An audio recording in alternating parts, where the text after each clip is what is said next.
et qui s'inscrit alors dans le cadre de cette 47e édition du Festival d'Angoulême, certes, mais surtout dans le cadre de l'année 2020 BD. Première étape, le lancement, avec peut-être un deuxième rendez-vous l'année prochaine pour faire un nouveau bilan. 2021, qu'est-ce que ça sera? Voilà. Et donc vous avez invité alors, des représentants des auteurs et des autrices, bien sûr, des représentants de sociétés d'auteurs, un représentant de festival, un représentant d'une institution professionnelle. Alors je vais présenter un petit peu. Donc, toi-même, Christelle, qui est autrice et qui représente le groupement bande dessinée du syndicat national des auteurs-compositeurs, le SNAC. Emmanuel Doran-Gervais, du coup, qui est le délégué général du SNAC et qui est juriste de qualité en plus et de profession, qui pourra parler, alors même au-delà du coup du groupement bande dessinée, la réunion plus large de l'ensemble des professions artistiques que peut représenter le SNAC. Une représentante d'organisation de gestion professionnelle, Marianne Ferrifal, qui représente ici l'ADAGP, qu'on interpellera très certainement sur certaines réactions d'un certain rapport qui vient de nous tomber dans les mains il y a une petite semaine. Vous ne pourrez peut-être probablement pas réagir sur toutes les questions parce qu'il y a des chiffres qui sont tombés mais qui demandent peut-être à être vérifiés.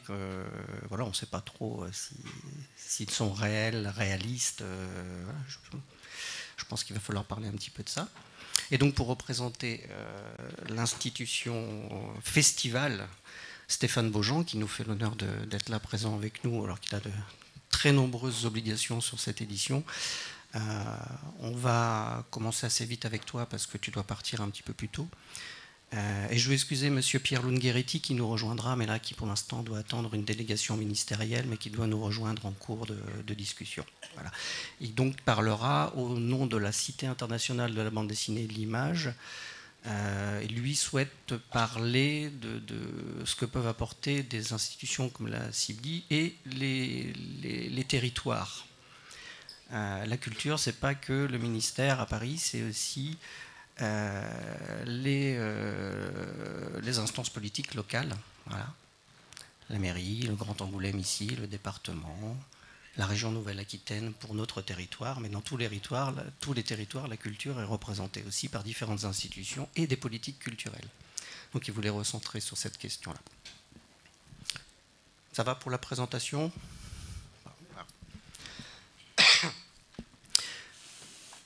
Stéphane Beaujean, c'est très bien que vous soyez là, non seulement pour représenter le festival, et du coup, bien sûr, on va vous interpeller sur les relations entre auteurs et le festival d'Angoulême, et les festivals en général, mais aussi, on est très heureux de vous avoir, et vous imaginez bien qu'on va vous titiller un petit peu, suite à une chronique que vous avez fait passer cette semaine dans le journal Libération, intitulée « Bande dessinée, l'éléphant dans la pièce », qui n'a pas manqué de faire réagir les auteurs, de nous interpeller un peu les uns et les autres.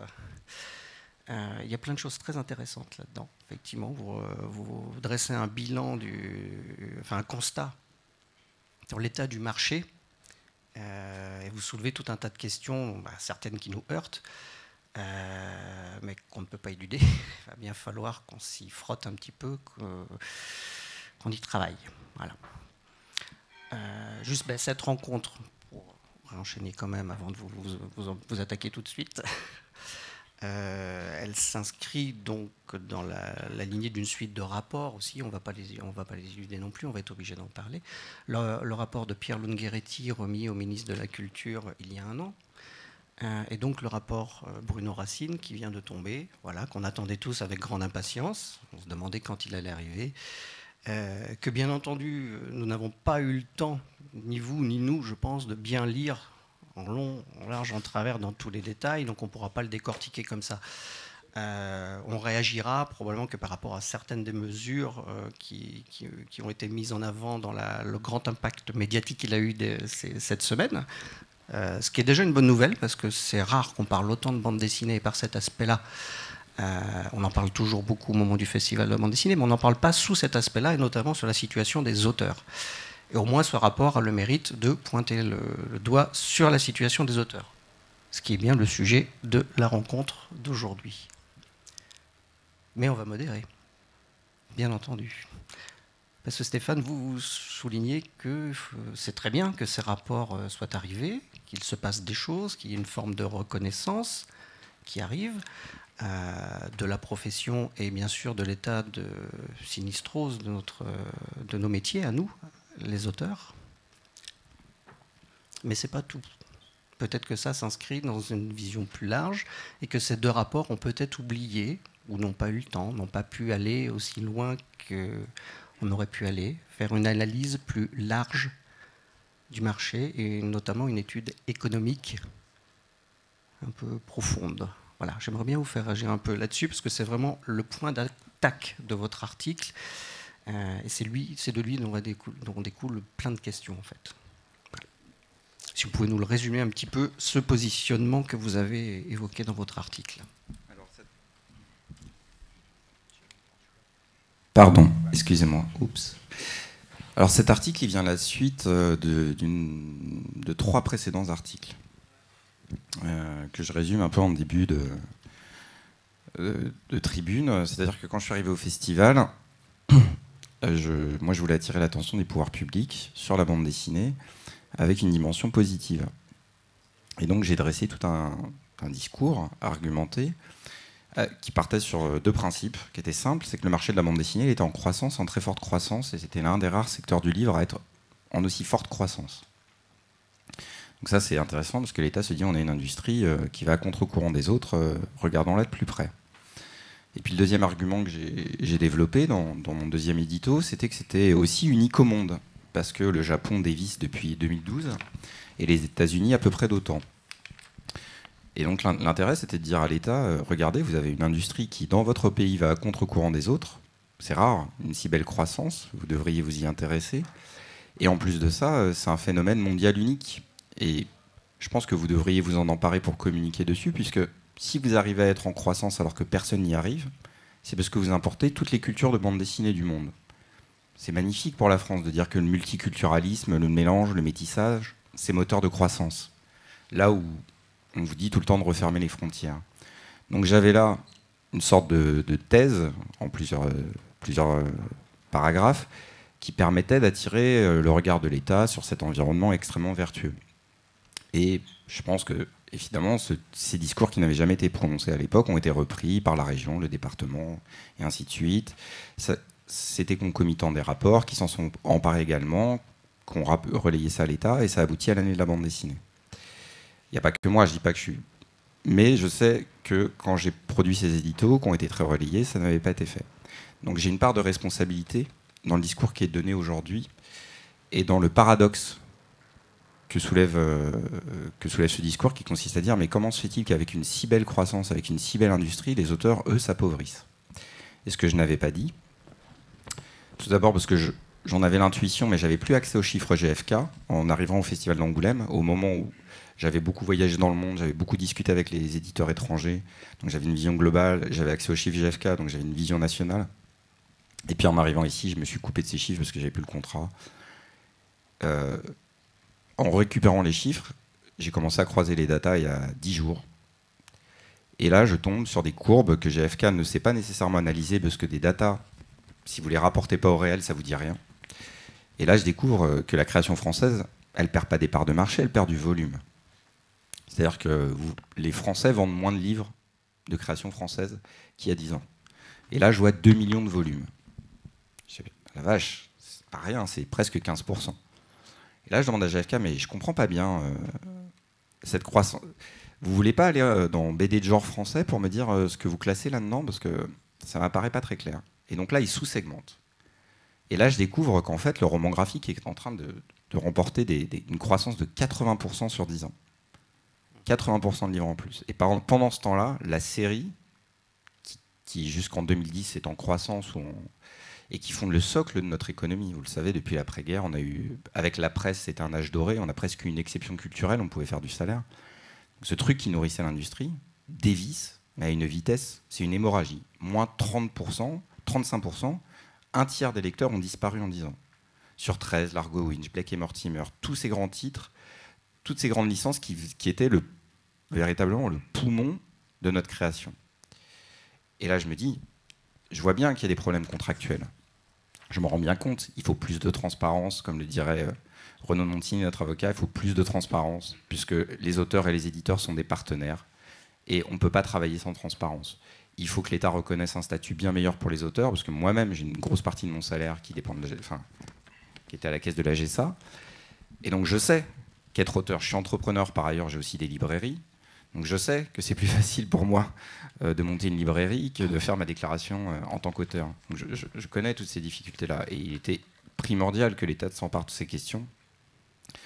Et quand même, aide les auteurs à se coaliser, aide les auteurs à avoir une situation fiscale claire et plus fluide. Et à plein d'autres niveaux, le rapport Racine est juste. Mais en fait, s'il résout des problèmes extrêmement importants, voire primordiaux, ça ne changera pas in fine la situation de la création en France et donc des salaires des auteurs en France. Et ce qui m'ennuie, c'est que quand on mandate un État en disant « Monsieur, aujourd'hui notre situation est catastrophique, s'il vous plaît, réunissez un collège d'experts qui se penche sur notre question pour nous donner précisément les causes de notre situation et nous proposer des solutions pour en sortir », qu'ils aient évité ce que j'ai appelé l'éléphant dans la pièce, c'est-à-dire le véritable problème qui cause la baisse des salaires des auteurs en France, c'est-à-dire le fait que la création ne vende plus. Donc voilà, c'était le point de départ de cette tribune. C'était de nuancer ce formidable concert de louanges que j'avais moi-même tressé il y a 4 ans sur la situation du marché français. Et j'ai eu envie de dire, marché n'est pas création, de la même manière que chiffre d'affaires n'est pas bénéfice. C'est pas parce que vous vendez beaucoup qu'il vous reste beaucoup d'argent à la fin. C'est pas parce qu'on a vendu beaucoup de livres en France qu'on a vendu beaucoup de livres français. Voilà, c'était le point de départ. Et c'est très très bien. Je vous invite à lire la tribune pour ceux qui ne l'ont pas lu encore, parce que c'est effectivement très circonstancié.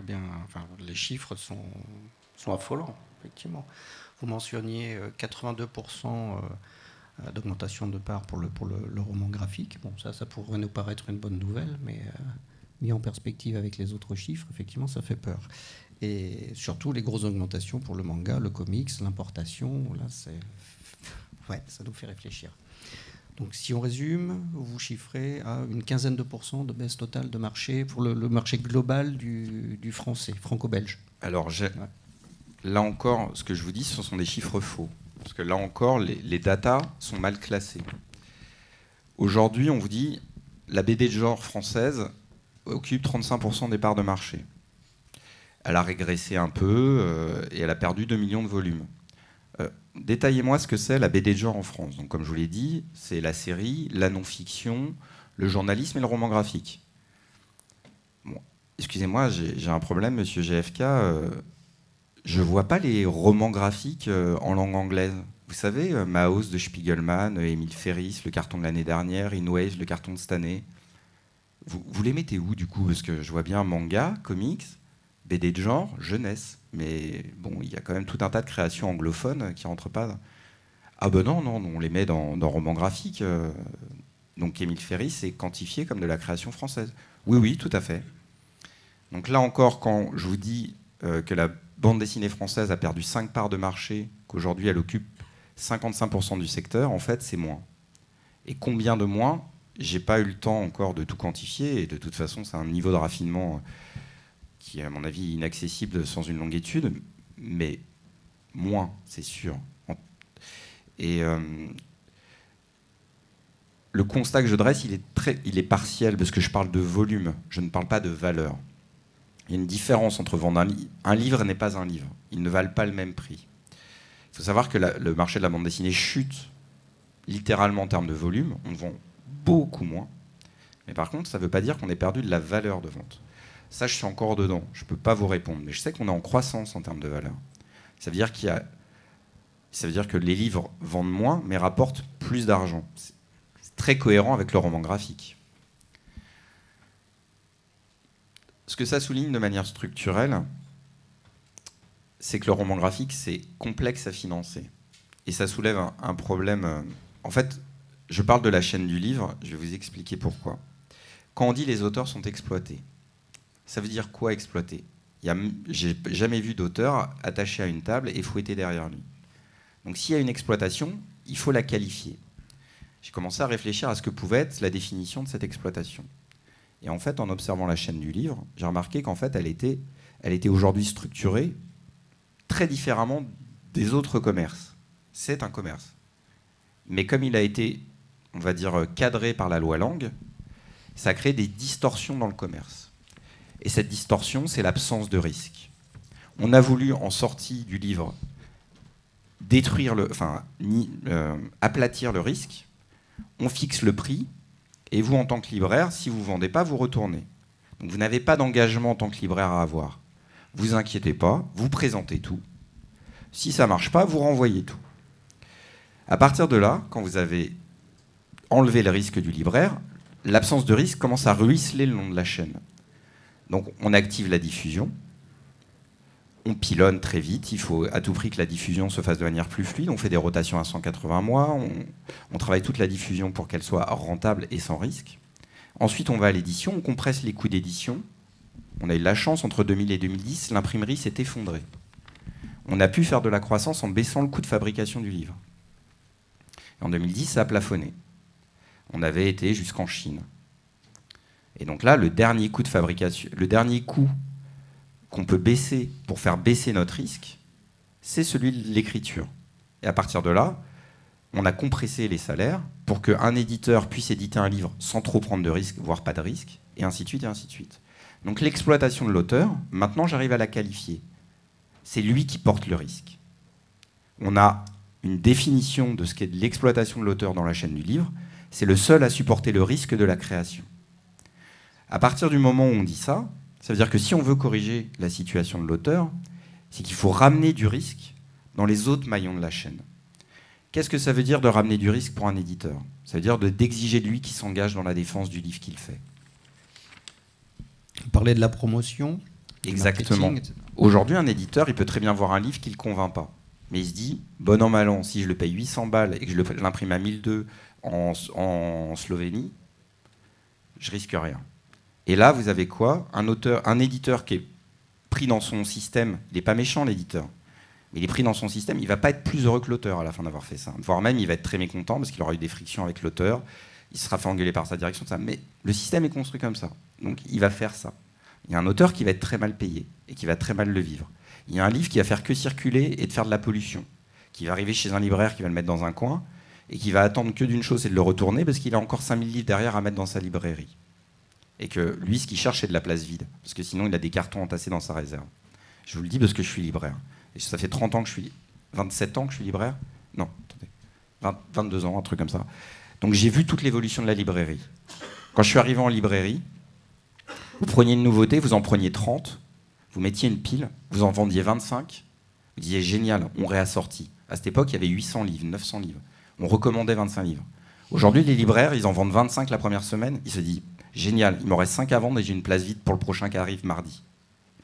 Donc en fait, vous voyez un peu toutes les distorsions des réflexes chez tous les maillons de la chaîne qui ont amené à un tel flux de rotation qui fait qu'aujourd'hui, les gens sont dans une course pour évacuer le risque et les seuls qui finissent par les prendre, c'est les auteurs. Et c'est là où ça devient pervers, c'est qu'on ne peut pas appliquer un discours économique à un auteur. Parce que là où s'arrête ma logique, c'est qu'au fond, un livre qui n'est pas rentable, ça ne veut pas dire qu'il n'est pas utile. Et là, c'est le directeur artistique qui reprend sa casquette. Moi, je peux aller loin dans l'analyse économique et je peux même aller loin dans le discours économique. Mais au fond, ce n'est pas ma casquette aujourd'hui. Ce que je fais là, c'est contraire à mon poste et à ma fonction. Moi, je devrais prôner la création qui ne sert à rien, parce qu'elle sert forcément à quelque chose quelque part. Mais le problème aujourd'hui, c'est qu'on ne parle plus de création. On parle d'une création qui est corrélée à un salaire ou à un revenu. Donc on parle de travail.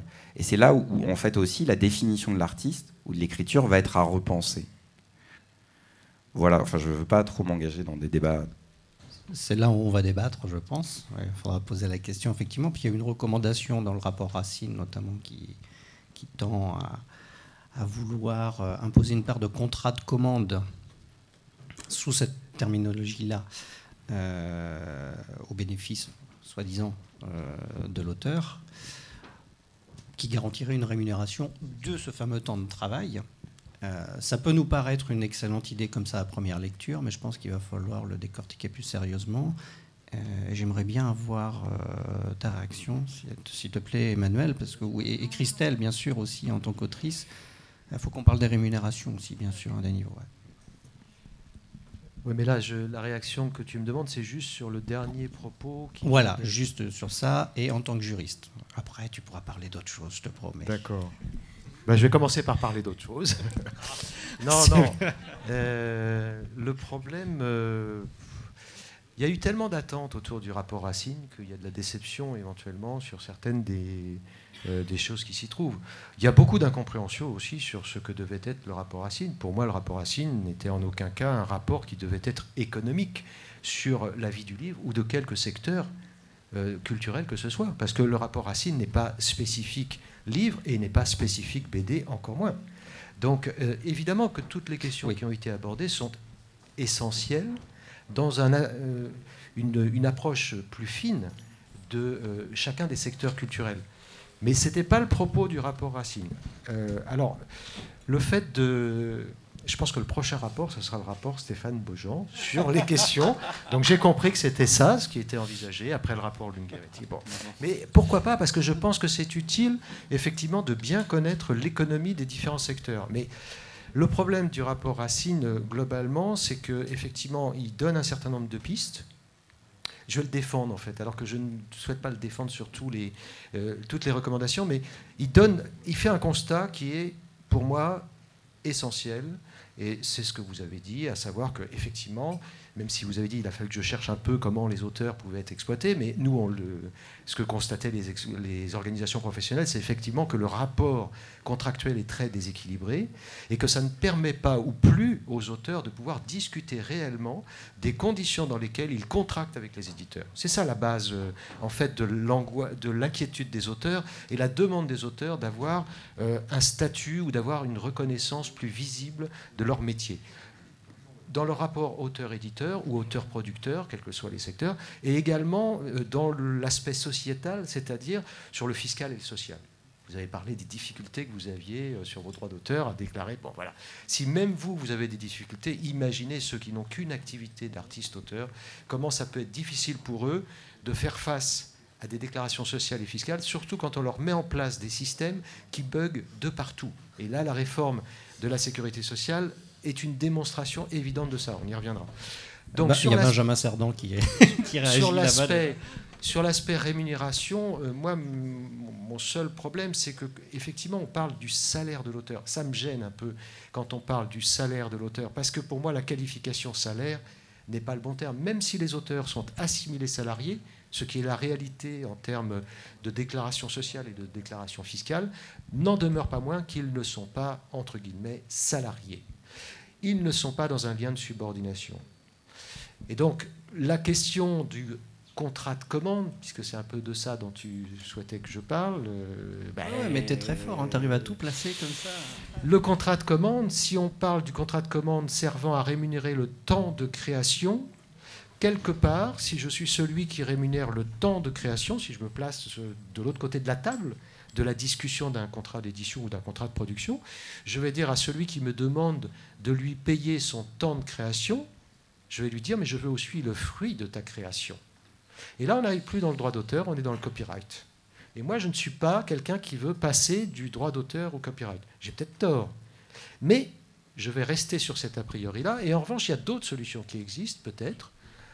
Des solutions qui consistent à dire l'œuvre a une valeur, l'exclusivité de l'œuvre devrait avoir un prix. Discutons de la valeur du contenu cédé de façon exclusivement et faisons que ce qu'on appelle aujourd'hui les avances ou les avaloirs soient plutôt des minimums garantis, non remboursables bien évidemment, mais non amortissables également. Donnons à l'auteur la possibilité de pouvoir vivre de l'exploitation de ses œuvres dès lors qu'elle est exploitée et non pas quand l'avance ou l'avaloir, généreuse ou pas généreuse, aura été amortie. Parce qu'on n'est plus dans un système comptable à ce moment-là, on est dans un système de vraie économie. C'est quoi la valeur de ton travail ou de l'exclusivité que tu me consens et tu auras quel pourcentage sur l'exploitation? Alors, c'est un peu rapide comme réponse, c'était peut-être pas ça la question. La réponse, mais c'est... Si, parce que il va falloir effectivement faire attention à la manière dont nous allons réagir, l'ensemble des organisations représentatif des auteurs, mais aussi les organismes de gestion collective, comment on va se positionner par rapport à ce rapport, quel point on va vouloir souhaiter mettre peut-être en avant, qui va nous paraître plus pertinent que d'autres. Mais il faut qu'on fasse gaffe, effectivement, aux mots, au vocabulaire, c'est très important. C'est pour ça que je voulais te faire réagir sur cette notion de commande. J'apprécie aussi que tu réagisses sur la notion de salaire, même si je comprends bien que ce n'était pas votre propos, Stéphane. C'est une confusion qu'on fait tous comme ça. Puis effectivement, ce fait qu'on soit nombreux à déclarer Alex Algessa et en traitement et salaire après aux impôts fait que parfois il y a une assimilation aussi dans nos têtes. On pense que c'est une rémunération salariale, alors que non, pas du tout, effectivement. Cette histoire-là d'un droit fixe non remboursable, je veux bien que tu réagisses, Christelle, là-dessus, ça existait à un moment donné, non amortissable. Ça s'appelait un droit fixe, il me semble, non? Ça existait à un moment donné.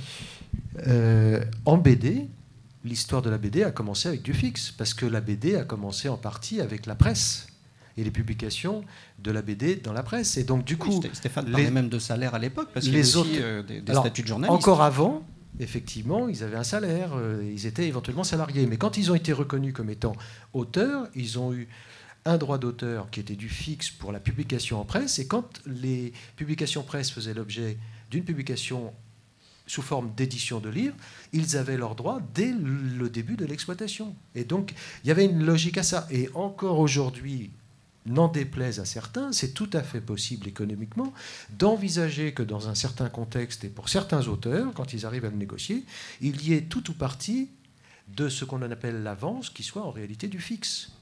Et il y a des cas dans lesquels ça se justifie d'autant plus que en BD, en fait, l'auteur de BD, le dessinateur coloriste, il fait un bon bout de la maquette du travail d'un graphiste qui doit être payé par ailleurs. Et donc, confondre tout, il y a des économies, il y a des gains de production qui ont été transférés à la charge des auteurs et qui n'ont pas fait de la valeur pour les auteurs. Donc oui, ça a existé, ça continue à exister.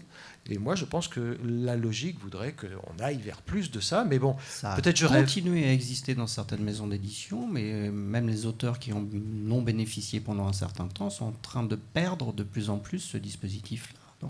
Oui, de plus en plus. Et là, on parlait tout à l'heure de romans graphiques. Voilà, de toute façon, la baisse des revenus, elle est générale. Le fait maintenant qu'on ait des romans graphiques, ça baisse aussi les forfaits, etc. C'est plus du prix à la planche. C'est un forfait au livre. Tu peux peut-être expliquer un peu justement comment ça se calcule, ça. Le problème, c'est que ça se calcule pas vraiment. En fait, c'est l'éditeur qui fixe son tarif. Mais c'est vrai que moi, à l'heure actuelle, quand j'entends parler d'un roman graphique 100 pages, couleur, payé 3 000 €, même des fois encore moins, ça me pose quand même vraiment question, parce que c'est un an de boulot aussi. Donc, voilà. Vous en répertoriez beaucoup des cas comme ça au SNAC? Oui, il y en a de plus en plus. Oui, dans des éditeurs qui sont quand même assez connus. Donc voilà. J'ai une petite question pour Stéphane. Est-ce que tu as reçu tes codes URSAF, puisque tu es à l'AGSA? Code d'activation. Code d'activation, j'ai reçu. Ouais, mais je ne l'ai pas fait. Tu l'as reçu? Oui. Oui. Non, mais en fait, j'ai un vrai problème. Que moi, j'ai une multiplicité de traitements. À la fin, j'arrive plus à gérer. Parce que voilà, j'ai un salaire, j'ai des droits d'auteur, j'ai une entreprise. Une certaine phobie administrative. Ouais. Franchement, déjà, je fais plus d'écho que je voudrais en faire. Mais que vous dire non, mais enfin voilà, quelles que soient les solutions que vous souhaitiez mettre en place dans votre rapport à l'éditeur, ce qui il est intéressant pour moi en cela qu'il sera de toute façon un nouveau facteur risque. Et de facto, ça va obliger l'éditeur à s'investir plus. À partir du moment où vous investissez plus, vous prenez plus de risques, vous faites plus attention. Il faut savoir que tout nouveau maillon que vous allez introduire dans la chaîne, toute nouvelle régulation, elle va s'accompagner nécessairement d'une baisse du nombre de productions. Et donc, c'est là où, en fait, pour la communauté des auteurs, ça va être difficile de se coaliser. Parce qu'évidemment, à chaque fois que vous allez rajouter du risque dans la chaîne, eh ben, il va y avoir du choix de fait. Parce que vous ne pouvez pas la quantité de risque que vous êtes capable d'assumer à chacun des étages de la chaîne, il est limité par votre masse financière. À partir du moment où vous investissez plus d'argent, vous porterez mieux les choses que vous allez porter. mais vous devrez sélectionner comment distribuer votre capital, votre investissement. Donc c'est là où en fait aujourd'hui il n'y a pas de bonne solution pour répondre à la douleur de tout le monde. C'est ça qui est assez dramatique dans cette situation aujourd'hui. Et le problème aussi, c'est qu'on a... En fait, la façon dont les auteurs aujourd'hui réagissent, donc on a une tribune qui est parue dans Libération ce matin, voilà, qui est signée par 1270 auteurs, donc les signatures continuent à arriver. Et je vous invite à la consulter sur le site de Libération, des auteurs et pas des moindres, parmi les plus grosses ventes de bandes dessinées aussi, et la grosse masse aussi des auteurs et des autrices de bandes dessinées. Le problème, c'est qu'à l'heure actuelle, les auteurs, quels sont leurs moyens de pression en fait ? C'est aussi ça. Comment est-ce qu'on peut réagir ? Comment est-ce qu'on peut rétablir le rapport de force avec l'éditeur ? Parce que c'est quand même aussi le problème qu'on a avec l'État. Voilà. C'est un rapport de force.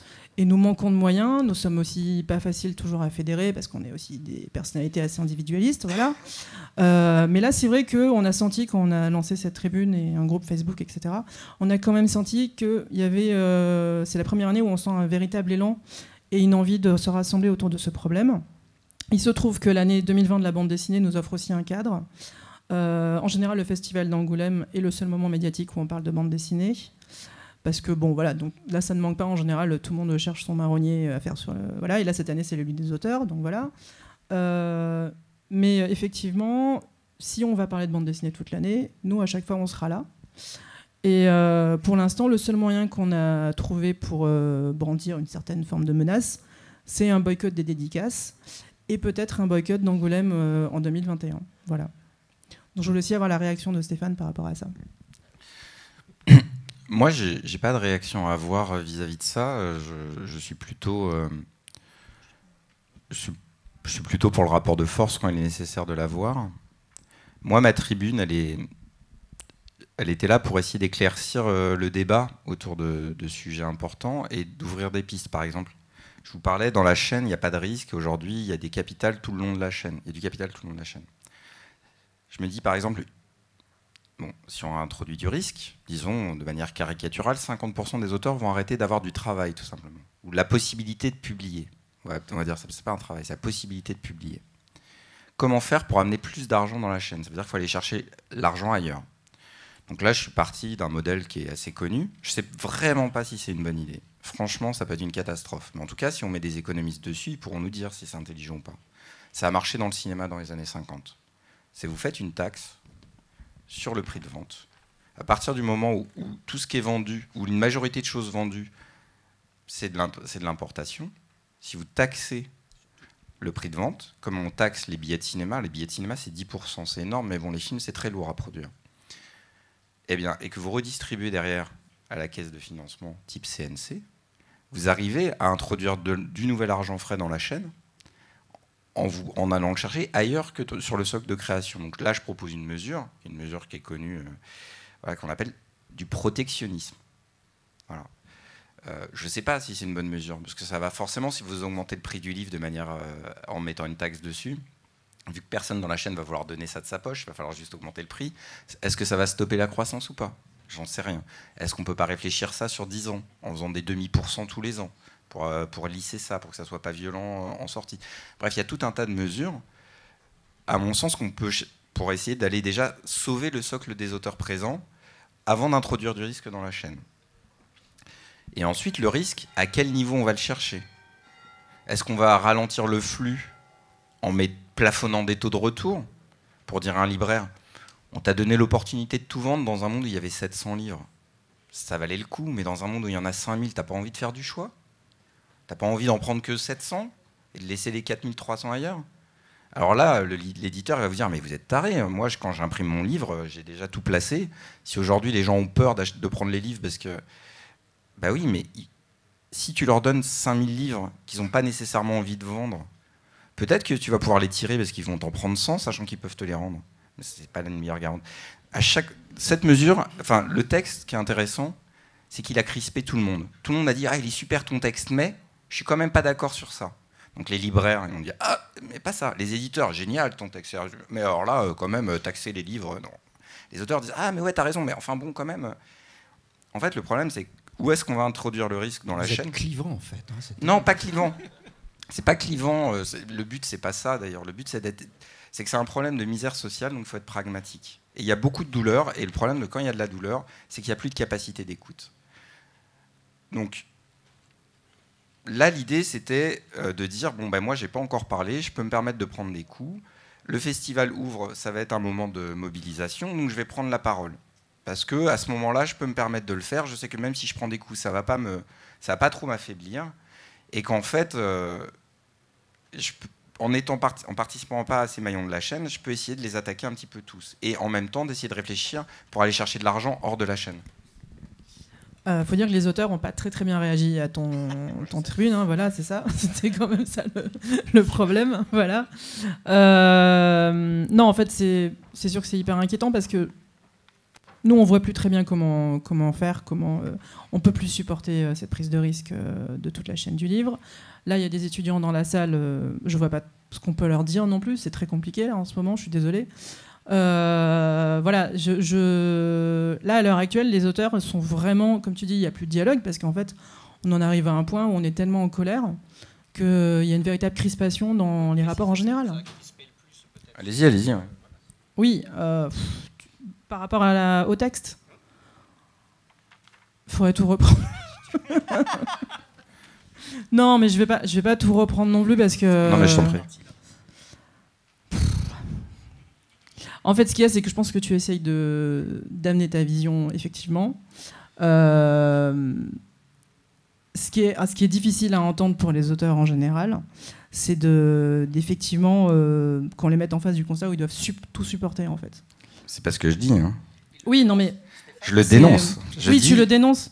Mais en l'occurrence, est-ce qu'il ne faudrait pas aussi charger un peu plus tout ce qui est édition C'est ce que je propose dans le texte. Les choses que je propose, c'est de taxer le livre, et notamment les productions étrangères, pour redistribuer l'argent. Mais est-ce que finalement, c'est pas nous qui allons à nouveau supporter ça après derrière? Ça, c'est la question. Juste une chose, mais présenter comme ça, c'est juste pas possible. Taxer le livre, dans tous les cas, les productions étrangères, bon, ça le fait pas, c'est pas possible. Ça marchait dans le cinéma. Oui, mais moi, ce qui m'étonne un peu, c'est qu'on parte sur cette idée-là, alors qu'on vient de supprimer, entre guillemets, une taxe sur l'édition qui alimentait le CNL. Comme ça, 4 millions de moins. Oui, bien sûr. Bon, alors, créer une taxe alors qu'on a supprimé... Et là, on n'a pas vu de gains pour les éditeurs qui auraient fait que des choses auraient changé. Moi, je veux bien qu'on change les paradigmes, mais il faut à ce moment-là qu'il y ait quand même des règles de régulation, parce que des règles qui introduisent de la régulation. Sinon, ça sera, encore une fois, le bon vouloir de ceux qui jouent le jeu ou de ceux qui ne jouent pas le jeu. Je ne parle que de régulation dans ce texte. Je parle de la régulation du flux. Comparer le cinéma et le livre, je pense qu'il y a des choses qu'on peut comparer, effectivement. Mais c'est quand même fondamentalement différent, d'une certaine façon. Et là, en fait, le problème que vous évoquez, c'est le problème du financement de la part de la création au sein du livre. C'est ça. C'est ça. Bon, mais alors ça, c'est un autre sujet. Et il y a beaucoup d'éléments dans les discussions entre les auteurs et les éditeurs qui ne touchent absolument pas au partage de valeur, qui touchent simplement à des questions de transparence, à des questions d'équilibre. Les plans de financement des livres ne tiennent pas compte des ventes des droits d'adaptation audiovisuelle, ne tiennent pas compte des traductions ou des rentrées de traduction de manière précise. C'est du global. Mais ce n'est pas dans le plan de financement d'un livre donné, ça ne tient pas la route de dire que l'équilibre se fait uniquement grâce à ça. Donc, mais encore une fois, quand on essaye d'avoir une discussion, moi je ne suis pas dans un rapport de conflit, je suis dans un rapport de discussion, par exemple au sein du CPE, du Conseil permanent des écrivains, avec le SNE. Et ce qu'on voudrait, c'est que ça s'ouvre un petit peu, que la transparence s'ouvre un petit peu. On n'a jamais pu avoir les plans d'amortissement qui sont faits par les maisons d'édition. Aujourd'hui, il n'y a pas un livre qui se fait, que ce soit une BD ou un autre livre, il n'y a pas un livre qui se fait sans qu'on remplisse les tableaux Excel de plans d'amortissement. Quand est-ce que les auteurs ont ces plans d'amortissement? Jamais. Jamais ils n'ont le seuil d'amortissement de l'éditeur. La seule chose qu'ils peuvent avoir, c'est le seuil d'amortissement de leur avance. Ce n'est pas tout à fait la même chose. Alors, sur cette question-là, je ne suis pas du tout revenu sur le texte. Je dis que tout ce qui est dit dans le rapport Var-Racine est parfait. Je dis juste que c'est presque tout. Et on a commencé cette discussion précisément sur le sujet de la transparence. qui est le point noir aujourd'hui. Entre partenaires, on doit être transparent. Moi, je ne questionne absolument pas ces choses-là. Je dis juste que ce ne sera pas suffisant. Et que si on veut résoudre la pauvreté et la misère des auteurs, ça va solder tout un tas de problèmes qui vont peut-être probablement apporter un peu d'oxygène, mais pas la réponse. Moi, de toute façon, personne n'a bien pris ce texte, et ça veut bien dire qu'il y a un problème. Non, mais c'est parfait, c'est exactement ce que je voulais. Sur la question contractuelle, il est primordial que la transparence arrive. C'est une évidence.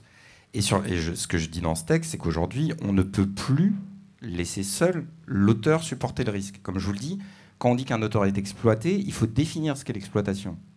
Et cette exploitation, une fois qu'on l'a définie clairement, c'est-à-dire c'est une chaîne qui a décidé d'éliminer le risque et de le faire supporter uniquement sur l'auteur, on a une définition et on sait comment on peut contrebalancer. Il y a quelque chose qui est simple à dire.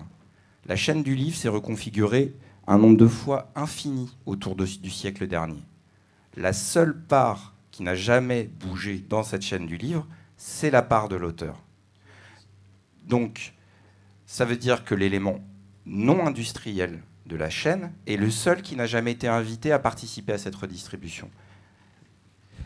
D'où l'importance du rapport Racine, qui demande, dans un premier temps, de coaliser et de représenter les auteurs. C'est à partir de là qu'ils vont avoir un délégué ou un ambassadeur à envoyer dans cette chaîne pour commencer à négocier avec les autres maillons. Il va y avoir plusieurs secteurs à représenter déjà, hein, donc ça va pas être. Le problème, c'est qu'on n'est pas à égalité en fait quand on négocie. On essaie de négocier, enfin on tente de négocier en tout cas à travers nos différentes organisations professionnelles, mais le problème c'est le rapport de force qui est toujours difficile à rétablir. Donc voilà, c'est avant tout notre problème, c'est qu'on est vraiment à la base de la chaîne. On pourra y aller que groupés, hein, toutes organisations. Sur la question de la transparence, je voudrais vous alerter. Moi, je suis vraiment pour. Mais par exemple, on me dit les auteurs ne sont pas contents de ta tribune. Les éditeurs ne sont pas contents de ta tribune. Et en fait, quand je dis ça, je vous mens.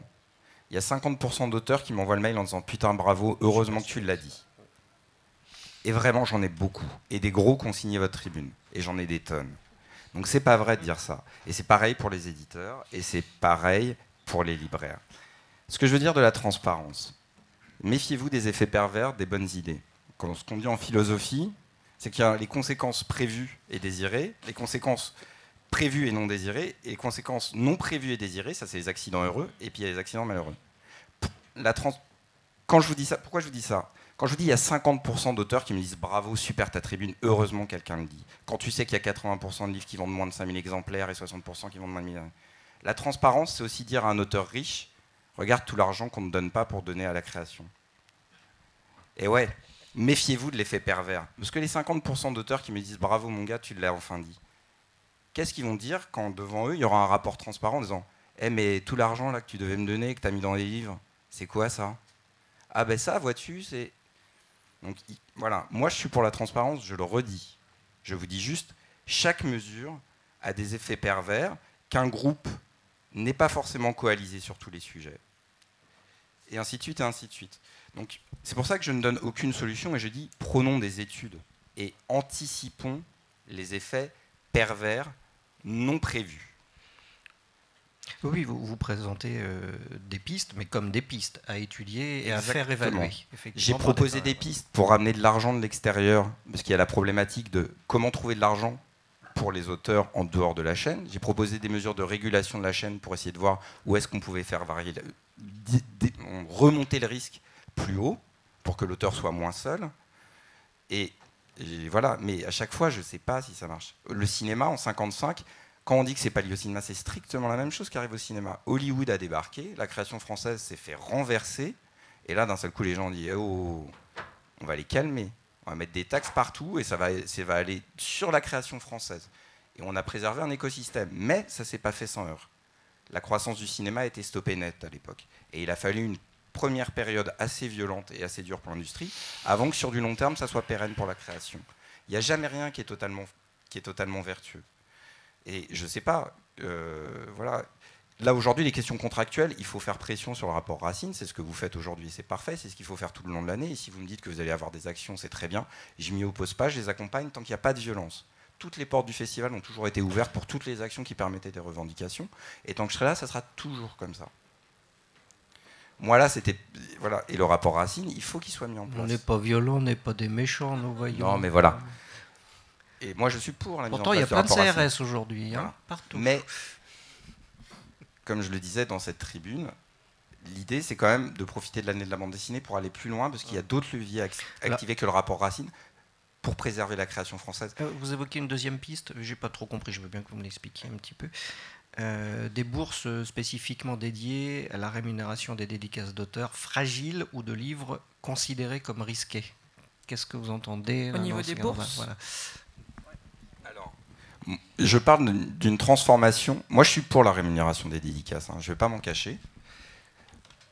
En fait, je suis pas pour la rémunération des dédicaces parce que ça m'emmerde. Attention, on parlait de présence au festival rémunéré. C'est pas la même chose. Ça m'emmerde la dédicace. Je veux bien payer les auteurs pour faire n'importe quoi. La dédicace, je trouve ça très sympa, mais voilà, c'est pas ma tasse de thé. En forme de médiation culturelle, je trouve qu'il y a mieux à faire. Mais je comprends que ce soit utile pour vendre des livres. Et si c'est ça aujourd'hui, l'activité que doit mettre en place un auteur pour se représenter lui-même et avoir un complément de salaire, alors il faut le rémunérer. Parce que l'industrie de l'édition, comme l'industrie de la musique et tout ça, aujourd'hui, elle prend le même pas. C'est-à-dire que votre livre, ça va devenir bientôt un produit d'appel. Peut-être que vous ne gagnerez pas sur le livre et que vous gagnerez de l'argent sur toutes les activités générées par votre écriture autour. Et donc, si la dédicace est appelée à être une activité, il faut la rémunérer. Mais quand vous dites rémunérer les dédicaces, qu'est-ce qui se passe? Qui invite-t-on en dédicace une fois que le risque de la dédicace est monté? On invite Enki Bilal. Moi, au Festival d'Angoulême, j'ai la chance de pouvoir inviter... Enki Bilal, il vient pas. Exact. Voilà. On est d'accord. Non, mais je rigole, mais j'ai la chance de pouvoir inviter des auteurs célèbres et des auteurs pas célèbres.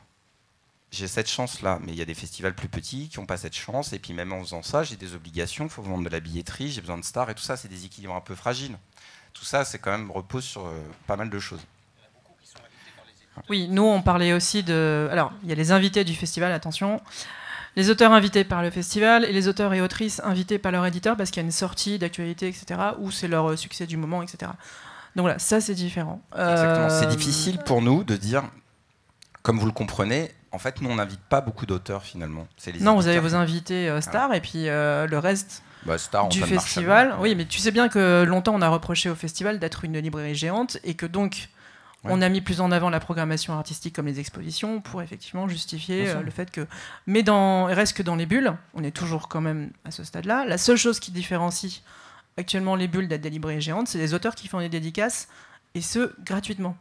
Donc, et je tiens à préciser que tous les gens sont payés sur le stand de l'éditeur, à part peut-être des stagiaires, j'en sais rien. Mais je sais que même les libraires, par exemple, chez Delcourt, sont payés 175 € la journée. Alors, avec le défraiement, voilà, défraiement, hébergement, etc., repas, voilà. Et l'auteur, donc, c'est la seule personne sur qui, encore une fois, tout repose. Et quand on en parle au SNE, eux, ils nous répondent ah ben non, mais de toute façon, nous, on fait pas de bénéfice sur ces stands-là. Du coup, pourquoi vous continuez à les faire? Alors, c'est vrai qu'ils n'en font pas. Oui, mais ils bénéficient de l'image, etc. Donc c'est de la promotion. Je peux vous expliquer. Mais donc, encore une fois, c'est nous qui portons tout. Voilà. Exactement. Non, mais c'est pour ça que je vous dis, il faut payer les dédicaces. Je vous explique l'économie d'un événement. Quand un éditeur prend un stand, le Festival d'Angoulême abonde, je ne sais plus à combien aujourd'hui. Mais bon, en fait, à chaque fois, un éditeur, il met qu'une partie du prix de son stand. Le festival, il est payé par la ville pour monter des bulles qui valent très cher. Et donc, le mètre carré, l'éditeur le paye moins cher que ce qu'il a coûté au festival. Donc, quand l'éditeur vient, le festival perd de l'argent. L'éditeur, il vient. Puisque la mécanique du livre, c'est du flux, il prend des palettes, il les retourne, il les pilonnera, parce que trier des livres, c'est quand même plus cher. Quand vous payez quelqu'un pour trier du livre, ça coûte plus cher que de l'écraser et d'en faire du papier et d'en refaire des livres derrière. Donc, tout ça, c'est une mécanique... on est au 21e siècle, je pense qu'on parle de problèmes de pollution. Voilà. Pour moi, être artiste, ça change au XXIe siècle. Donc aujourd'hui, il faut en tenir compte. Se représenter, ça va devenir un travail.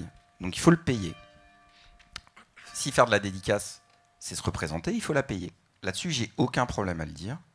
Je suis pour. Ça suit le mouvement général de toutes les économies de l'industrie culturelle. C'est comme ça. C'est sûr que dans la chaîne du livre, on peut se cacher derrière le fait que venir dédicacer, on n'est pas certain que ça soit pareil que faire un concert. Mais si, ça l'est. Et ça, il faut le dire. Voilà.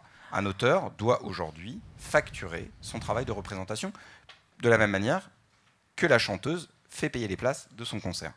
C'est comme ça que c'est. Alors après, est-ce que ça vient du public ou est-ce que ça vient de la personne qui le met en promotion?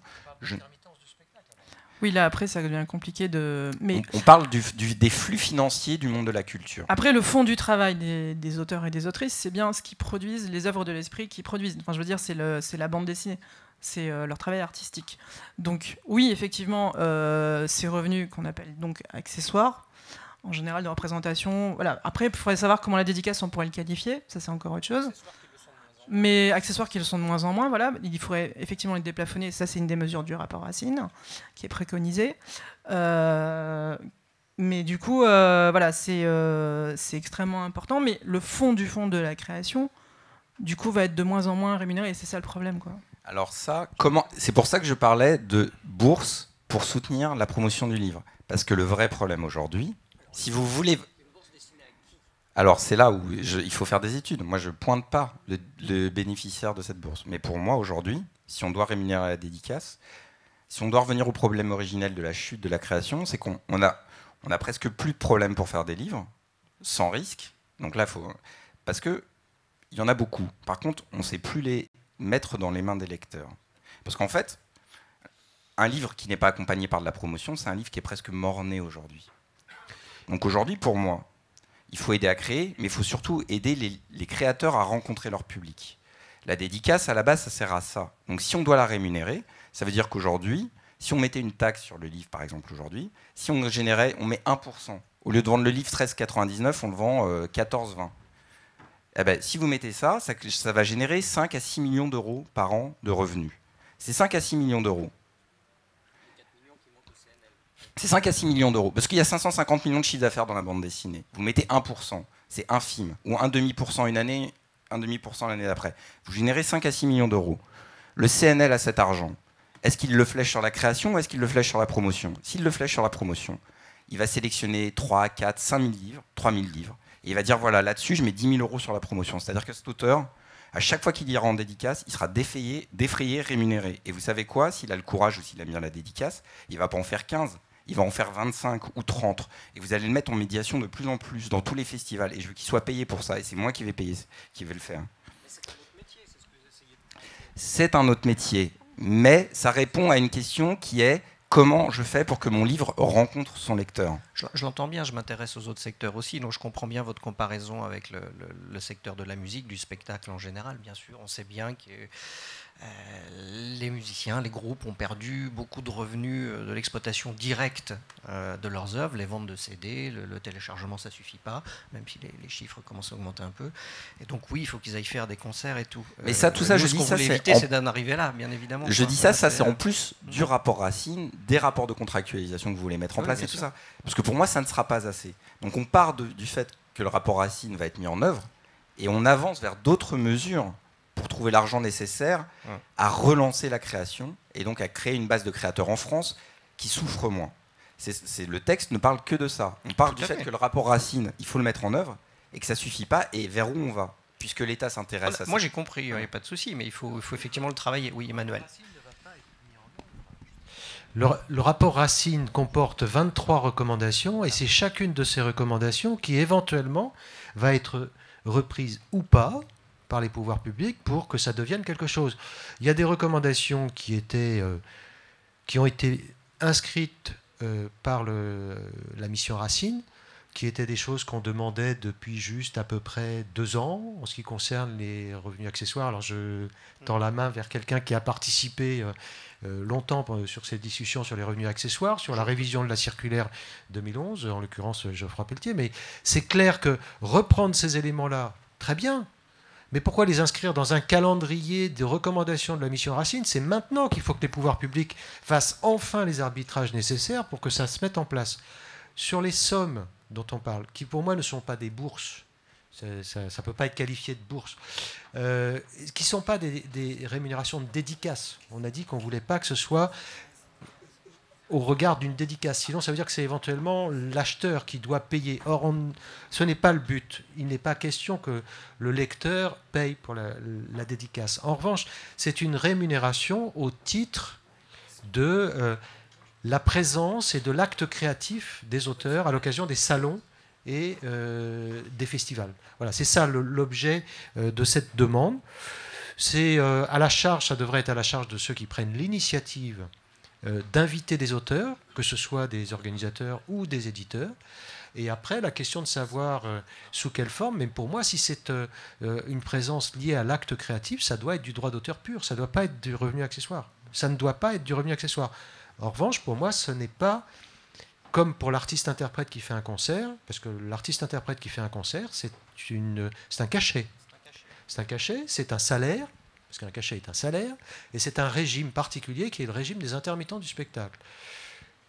On peut essayer d'aller dans ce sens-là, mais c'est une toute autre démarche que ce qui avait été envisagé avant. On a eu beaucoup de débats au sein des communautés des auteurs, où certains, à un moment donné, penchaient et demandaient est-ce que les auteurs rentrent dans ce régime-là, ce qui est pas, on n'est absolument pas tous d'accord là-dessus, je crois. Mais non, on n'est pas vraiment. Non, parce que comment quantifier les heures de travail de quelqu'un qui fait un livre de bande dessinée, sachant qu'on travaille beaucoup, même les week-ends. Donc non, le régime des intermittents, ça me paraît vraiment compliqué à mettre en place. D'autant que je ne pense pas que le gouvernement souhaite vraiment faire prolonger le régime des intermittents, soyons clairs sur la question. Non, mais après, il y a d'autres pistes aussi. Alors, mais j'insiste vraiment sur le fait qu'il faut que la création de bande dessinée, c'est ça qui est le plus important. Et après, le reste, comme tu parles de prestations et choses comme ça, c'est secondaire aussi, ça doit être déplafonné aussi, mais c'est quand même l'acte de création qui est le plus important dans la vie d'un auteur et d'une autrice. Pour accrocher Pierre Lungheretti à notre Oui, merci discussion. Pierre de nous rejoindre. Merci de nous avoir rejoints. Du coup, Marianne n'a pas encore parlé non plus. Et Marianne de la aussi. Oui, on va parler de rémunération avec Marianne et on va lui demander de détailler un petit peu. Voilà. Pour Pierre aussi, je pense que vous allez devoir partir peut-être plus tôt tous. Donc, là, on parlait partez d'un constat que soulève Stéphane Beaujean, que peut-être il va falloir que les artistes, les auteurs, les artistes, je fais un lapsus d'ailleurs, là, tu vois. Tu as bien fait de le souligner aussi tout à l'heure, ne vont plus devoir se contenter de leur rémunération, la vente de leurs œuvres, de leurs droits, mais s'investir davantage dans tout un tas d'activités, pour nous accessoires, annexes, et qu'on prend comme d'autres métiers, que tous ne sont pas capables de faire. D'ailleurs, on n'a pas. Non, parce qu'il y en a qui sortent jamais de leur grotte et qu'ils ne vont pas le faire. Donc voilà, eux, ils sont. Enfin, je ne sais pas comment ils vont faire. Soit c'est des auteurs à succès, soit ils sont condamnés à ne pas survivre. En fait, c'est le problème. Je me dis que vous avez sans doute des choses à dire aussi sur ce truc-là, notamment sur l'éducation artistique et culturelle, qui est un autre type d'activité complémentaire aussi des auteurs. Qui était le but de l'année de la bande dessinée, qui était de redonner, je pense, la place à la bande dessinée globalement dans la vie culturelle française. Mais en l'occurrence, vraiment, les auteurs se sentent oubliés de cette année, quoi. Voilà. Ok, bon, pardon pour mon retard, mais je suis vraiment ravi d'être là, de pouvoir évoquer ce sujet qui, pour nous, quand je dis nous, c'est à la Cité internationale de la bande dessinée, est un sujet majeur, puisqu'on est au service des auteurs, au service de la création, qui nous permet ensuite de nourrir nos collections au musée, puisque le patrimoine, ça naît de la création. Sur cette question compliquée et globale de la situation économique et sociale des auteurs, je pense qu'il faut envisager la globalité du sujet. Et Christelle, je te répondrai ensuite sur l'année de la bande dessinée. Peut-être que vous l'avez déjà évoqué, mais pour moi, l'un des sujets cruciaux, c'est cette question de la surproduction. Je sais pas si je veux pas me répéter, hein, ça a été évoqué.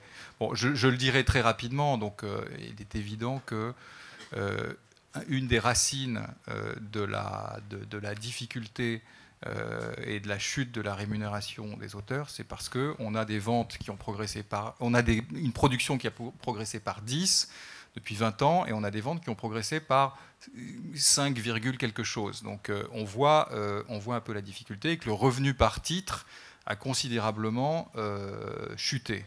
Donc ça, c'est un premier sujet. Ça veut dire que le chiffre d'affaires d'un livre a décru. Et après se pose la question de la part du gâteau. Donc le gâteau a décru, donc c'est un premier sujet. Deuxième sujet, c'est la question de la part du gâteau consacrée aux auteurs. Et là, je crois que je ne vais pas y revenir, parce que je crois que vous avez tous évoqué la question d'avoir une véritable radiographie économique sur le sujet, pour qu'on voit comment a évolué cette répartition de la valeur. Et là, je pense que, je ne sais pas s'il y a des éditeurs dans la salle, je pense que les éditeurs devraient faire l'effort d'ouvrir leurs comptes de manière à ce qu'on puisse tirer tirer au clair cette question de la répartition de la valeur depuis qu'on sait qu'il y a un certain nombre de coûts de fabrication notamment qui ont fortement chuté, et où sont les marges. La question, c'est où sont les marges pour que cette répartition de la valeur puisse évoluer en faveur des auteurs. Sur la question de la surproduction, une fois qu'on a dit ça, c'est comment on fait. Je ne sais pas si Stéphane a fait allusion à des pistes, parce que la question, c'est comment on fait pour faire en sorte qu'il puisse y avoir ce que Stéphane, dans sa tribune ou dans son interview, a appelé la décroissance. En tout cas, est-ce qu'on mette un frein à cette inflation de publications de manière à ce que le travail éditorial puisse se faire de manière plus approfondie, le travail de promotion, enfin bon, vous connaissez tous par cœur ce que ça induirait, et que du coup la rémunération par titre s'accroisse. Il y a plusieurs pistes qui peuvent émerger. Il y a une piste de très très très long terme, et je rebondis sur la question de l'éducation artistique, c'est de travailler à la formation du goût dès le plus jeune âge pour que le désir de lecture s'oriente vers des titres exigeants, mais ce que je dis, c'est pas de la théorie, parce qu'on a bien vu que un certain nombre de politiques publiques ont marché dans ce domaine. Si on prend un autre secteur qui est celui de la musique, en 1966, il y a quelqu'un qui s'appelait Landowski qui a mis en place la politique des conservatoires en France, qui a complètement modifié les pratiques amateurs de musique et qui a donné naissance à tous ces ensembles musicaux qui ont fleuri dans les années 90. Donc 20 ans après, on a eu un développement incroyable, à la fois de l'écoute musicale, de l'exigence des pratiquants de musique et des spectateurs de musique. Donc c'est un sujet de long terme. C'est-à-dire que les effets, si on investit massivement dans l'éducation artistique et culturelle avec la bande dessinée, en renforçant l'exigence de chaque lecteur, ça aura des effets, mais sur le long terme. Mais du coup, ça veut dire que pour notre génération, et celle peut-être d'après, c'est foutu alors?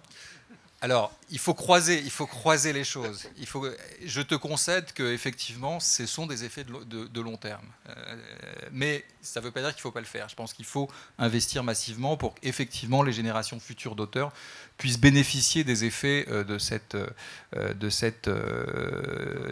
politique et d'un investissement public massif. Deuxième sujet, c'est qu'en effet... il faut renforcer la nécessité pour les éditeurs de recentrer leur politique éditoriale, de faire des choix et de faire des investissements dans les publications qu'ils font. Et là, on peut imaginer plusieurs leviers sur ce sujet. Si effectivement ils doivent payer plus leurs auteurs, ils feront peut-être plus de choix, ils feront des choix mûrement réfléchis, et ils auront une stratégie qui sera peut-être plus centrée et mieux située sur des livres dans lesquels ils souhaitent vraiment s'investir, qu'ils souhaitent vraiment défendre. Donc ça renvoie effectivement à un sujet de rémunération des auteurs, et que, alors là, après, le rapport Racine fait des propositions de négociation collective sur avoir des taux de référence en termes de rémunération, ce qui peut effectivement avoir des effets vertueux. Si la rémunération de l'auteur est plus importante, les éditeurs ils feront des choix différents, ils feront des choix d'investissement fort dans la publication, dans des projets de publication, et ça peut induire une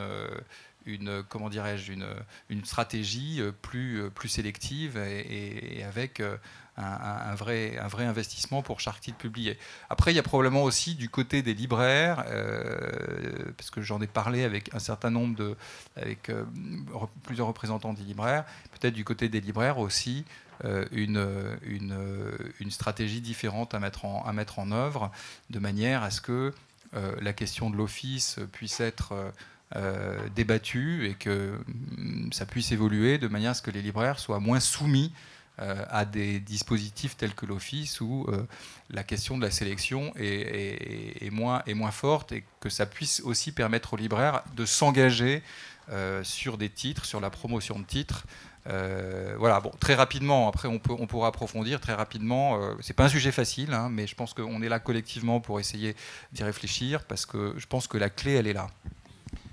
Alors, pour rebondir, on a beaucoup dit que je prenais la décroissance. C'est pas tout à fait vrai. La décroissance, c'est un effet de quelque chose que je demande, c'est-à-dire de la prise de risque ou de l'engagement. Moi, je parle de prise de risque. Aujourd'hui, vous supportez seul le risque. Mais on peut le dire autrement, de manière beaucoup plus vertueuse et poétique. Vous êtes les seuls à porter l'engagement. Vous croyez à votre livre. Et derrière, un éditeur, il n'y croit pas nécessairement. Mais il peut le faire sans risque, alors il va le faire, et ainsi de suite, et ainsi de suite. Le libraire, il ne l'a pas lu. Il ne sait même pas de quoi ça parle, mais il peut le poser en pile. Aujourd'hui, il faut ramener dans tous les maillons de cette chaîne, il faut qu'on dilue, qu'on fasse porter aux autres maillons une partie, soit du risque, on peut l'appeler en risque en économie, soit en termes créatifs, de l'engagement. Si on fait ça, nécessairement, on ne peut pas s'engager sur autant de livres, on ne peut pas prendre de risques sur autant de livres. Et c'est là que la décroissance arrive. Mais par exemple, peut-être que ça va juste atomiser les éditeurs cette fois-ci. Il va y avoir beaucoup plus de maisons d'édition avec des profils différents. Et peut-être qu'on aura tout autant de livres, mais mieux accompagnés, mieux portés, mieux identifiés, qui avanceront le long d'une chaîne qui est plus engagée, et ainsi de suite, ainsi de suite. C'est impossible. On l'a compris. Enfin, c'est bien de répéter parce qu'il y a des nouveaux arrivants. Mais n'oublions pas aussi regarde, on a toute une moitié de salle. Oui. Ce sont des étudiants d'école de l'image, de futurs auteurs. Peut-être qu'ils ont déjà commencé à publier d'une manière ou d'une autre. Là, on est en train de les décourager complètement, de les détourner du métier. C'est terrible, quoi. Pas du tout, non. On leur dit qu'il va falloir faire surtout des actions d'éducation culturelle ou d'autres, un peu du spectacle pour accompagner. Mais on ne peut pas commencer, ça nous pose de sérieux problèmes par rapport au statut d'auteur, au régime.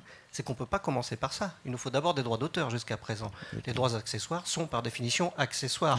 Alors peut-être qu'on va militer pour que ça fasse partie d'un tout, ok, mais c'est plus un métier d'auteur après. Non, mais... C'est un animateur socio-culturel, c'est autre chose. Alors après... Sébastien, je voudrais nuancer cette question-là. Je pense que... Non, mais je pense, mais ça aussi, ça se débat. Et quand j'ai fait le rapport, j'en ai longuement débattu avec des auteurs.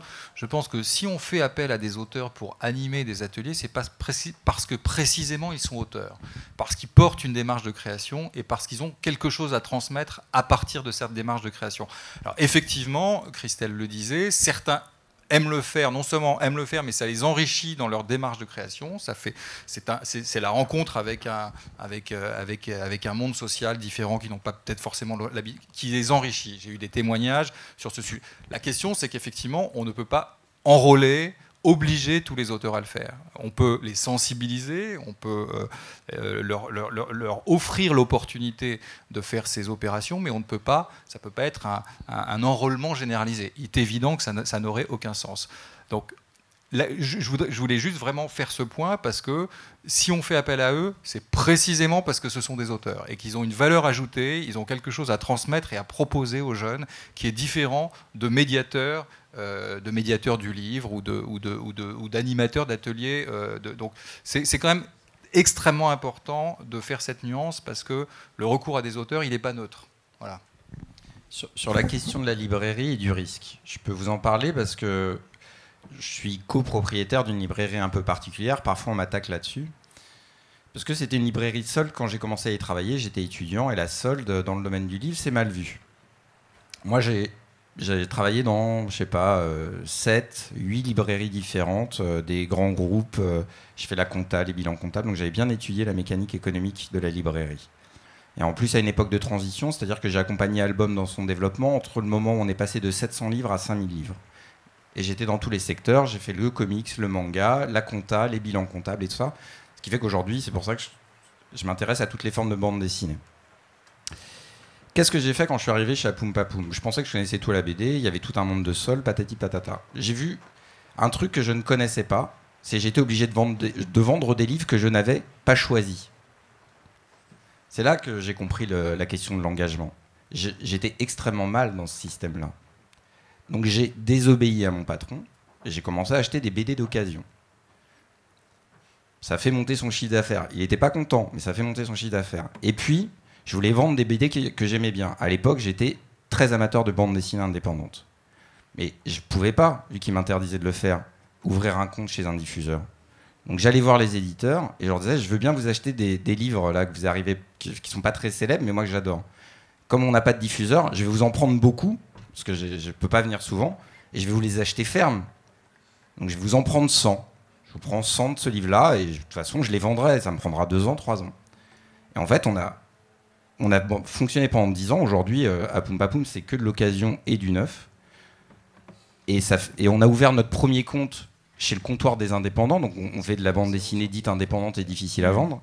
Mais pendant 10 ans, on a fait 50% de notre chiffre d'affaires en ne vendant que du livre neuf, qu'on ne pouvait pas retourner, qu'on choisissait. Donc on n'en vendait pas beaucoup. On a, je sais pas, 300, 400 références. Il y a des livres qui sont en pile chez nous. Je sais pas, du Charles Burns en pile depuis, je sais pas, 10 ans. Du Robert Crumb à la même place depuis 10 ans. Qu'on continue à vendre tous les jours. Si j'avais un compte chez les grands éditeurs, je mettrais Théodore Poussin toute l'année, je mettrais... Et ça a marché aujourd'hui avec une petite librairie, on a 8 employés. C'est une coopérative, donc en fait moi j'ai plus de salaire depuis très longtemps et chacun est payé son truc, au même salaire que son voisin, et ainsi de suite, ainsi de suite. Mais ça fonctionne de prendre du risque. Je précise que donc sur les livres d'occasion, les auteurs gagnent combien? Et sur les soldes Non mais bien sûr, mais... Oui, non mais voilà, c'est ça aussi le truc. L'occasion, je veux dire, c'est un marché qui a toujours existé. On peut très bien critiquer l'occasion. Oui, mais justement, ça c'est aussi quelque chose qui nous pose problème aussi, et on aimerait... Emmanuel, je te laisse en parler. Mais c'est juste que dans les contrats d'édition, il est prévu que sur ce type de circuit de diffusion, l'auteur a 0. Ouais, alors non, mais donc, ça... voilà, c'est un problème. C'est très bien de ne pas pilonner des livres. C'est super. Quel est l'auteur qui aime entendre que son livre a été pilonné? Quel est l'auteur qui peut... Non, mais là, vous parlez de la solde. La solde, ça n'existe plus dans la BD. Hein. Non, mais... Voilà, mais sur le principe même, je veux dire c'était un système. Mais pour les auteurs, pendant toutes ces années-là, ça a été 0 centime de droit d'auteur. Bien sûr. Mais et quelquefois, même pas de visibilité sur les comptes. Non, mais alors là, la transparence, encore une fois, on est tous d'accord. La solde, moi, je ne suis pas contre. De toute façon, ça n'existe plus. Donc, il faut pas, ça ne sert à plus à rien d'en parler. Aujourd'hui, les éditeurs, ils calibrent tellement bien leur tirage que de toute façon, il vaut mieux pilonner que solder, ça vous coûte moins cher. Et c'est très bien, parce que de toute façon, c'est pas très utile. L'occasion, on peut critiquer l'occasion. Moi, j'y vois pas de... Évidemment, ça rapporte pas d'argent, parce que c'est un 2e, 3e, 4e marché. Mais ça pourrait. De même manière que vous proposez une taxe qui ressemblerait mais un on peu pourrait à celle taxer du les cinéma, libraires. Pourquoi pas le taxer On pourrait taxer sur ce les libraires sur les chiffres d'affaires, hein, pourquoi pas. C'est une possibilité. Hein, c'est ça fera jamais plaisir à quelqu'un, mais de toute façon, si vous voulez trouver de l'argent... Les librairies de solde, hein, on entend bien, là, on est d'accord, ou de vente d'occasion, hein, attention. De toute façon, il y a déjà la TVA dessus et tout ça, mais on peut rajouter mais la TVA ne revient pas... non, mais elle finance l'État. Il faut savoir un truc, c'est que quand vous vendez de l'occasion, vous avez 2 fois plus de TVA que si vous vendez du neuf, parce que vous récupérez pas la TVA à l'achat. Donc en fait, vous financez 2 fois plus l'État. Il y a quand même un système assez vertueux à l'occasion. Mais je comprends. Mais ce que je veux dire, et moi, je suis pas contre en plus des taxes sur les librairies, ça m'embête absolument pas. Ce que je voulais dire, c'est par rapport à la partie neuf, qui est aujourd'hui ce qui nous fait vivre, nous quand même. L'occasion, c'est accessoire. On a réussi en refusant le retour et en vendant que des livres dits difficiles, hein, parce qu'on va dire que le comptoir des indépendants, enfin ce qu'on appelle les belles lettres aujourd'hui, c'est pas avec ça qu'on fait de la rotation maximum à la nouveauté. On a réussi à trouver une librairie assez vertueuse qui fonctionne bien. Quand les auteurs viennent en dédicace, c'est nous qui prenons, parce que souvent c'est nous qui prenons en charge tous les financements des auteurs. On les rémunère pas, mais on paye les billets de train, les machins, les trucs. Et on investit en se disant que quand on prend un auteur en dédicace, on s'investit dans la promotion d'un livre qu'on adore. Donc on en fait très peu, on en fait 4 par an, 5 par an, mais à chaque fois on porte le risque financier. On essaye comme ça d'investir dans la défense d'une forme de... On s'investit dans les livres qu'on vend et ainsi de suite, ainsi de suite. Et on a trouvé un modèle économique qui fonctionne. Ce que je veux dire, c'est que remettre du risque, ça ne va pas détruire le livre nécessairement. Et les éditeurs qui travaillent avec nous, Cornelius, tout ça, qui sont des gens qui ont des grosses difficultés financières, qui ont du mal à trouver l'argent, ils nous disent des fois, pendant un moment, à Poum Papoum, c'était 2e librairie à Cornelius de France derrière une Fnac. Donc il y a des effets vertueux. Quand on est dans une chaîne qui est à notre image, on est meilleur, on aide les gens qui sont tout le long de cette chaîne, créateurs y compris. Oui, je voulais rajouter un point, c'est que néanmoins, on progresse sur ce sujet. Je ne veux pas verser dans la béatitude totale, mais il y a 2 ans dans cette salle, on nous contestait le sujet de la surproduction. On disait non, il n'y a pas de surproduction. Enfin, le représentant des éditeurs disait il y a la question de la surproduction, c'est pas vrai. Bon. L'année dernière, aux États généraux du livre, en mai, il y a eu un constat unanime, une espèce de consensus, éditeurs, auteurs, mais les auteurs avaient déjà posé le sujet quelques années, sur ce phénomène de surproduction. Donc, on peut poser l'hypothèse que les éditeurs ont quand même besoin des auteurs, que au-delà des pistes que j'ai évoquées, au-delà des pistes plus économiques que j'ai évoquées, que la responsabilité d'un éditeur, c'est aussi de préserver le tissu créatif qui permet à l'ensemble de la chaîne du livre de prospérer, de vivre et de toucher et de rencontrer son public. Donc, il me semble que cette prise de conscience, elle est extrêmement récente, parce qu'il y a encore 2 ans, du côté des éditeurs, on nous expliquait que la surproduction, enfin qu'il fallait pas parler de surproduction, que c'était formidable parce que ça permettait à chaque auteur, à une diversité d'auteurs d'être publiés. C'est depuis 1 an, enfin depuis 6 mois, parce que les états généraux du livre c'était en mai 2019. Depuis 6 mois, la position a évolué. Donc, on a le rapport Racine qui est sur la table avec un certain nombre de propositions extrêmement concrètes qui feront l'objet de débats, de concertations et de réflexions collectives.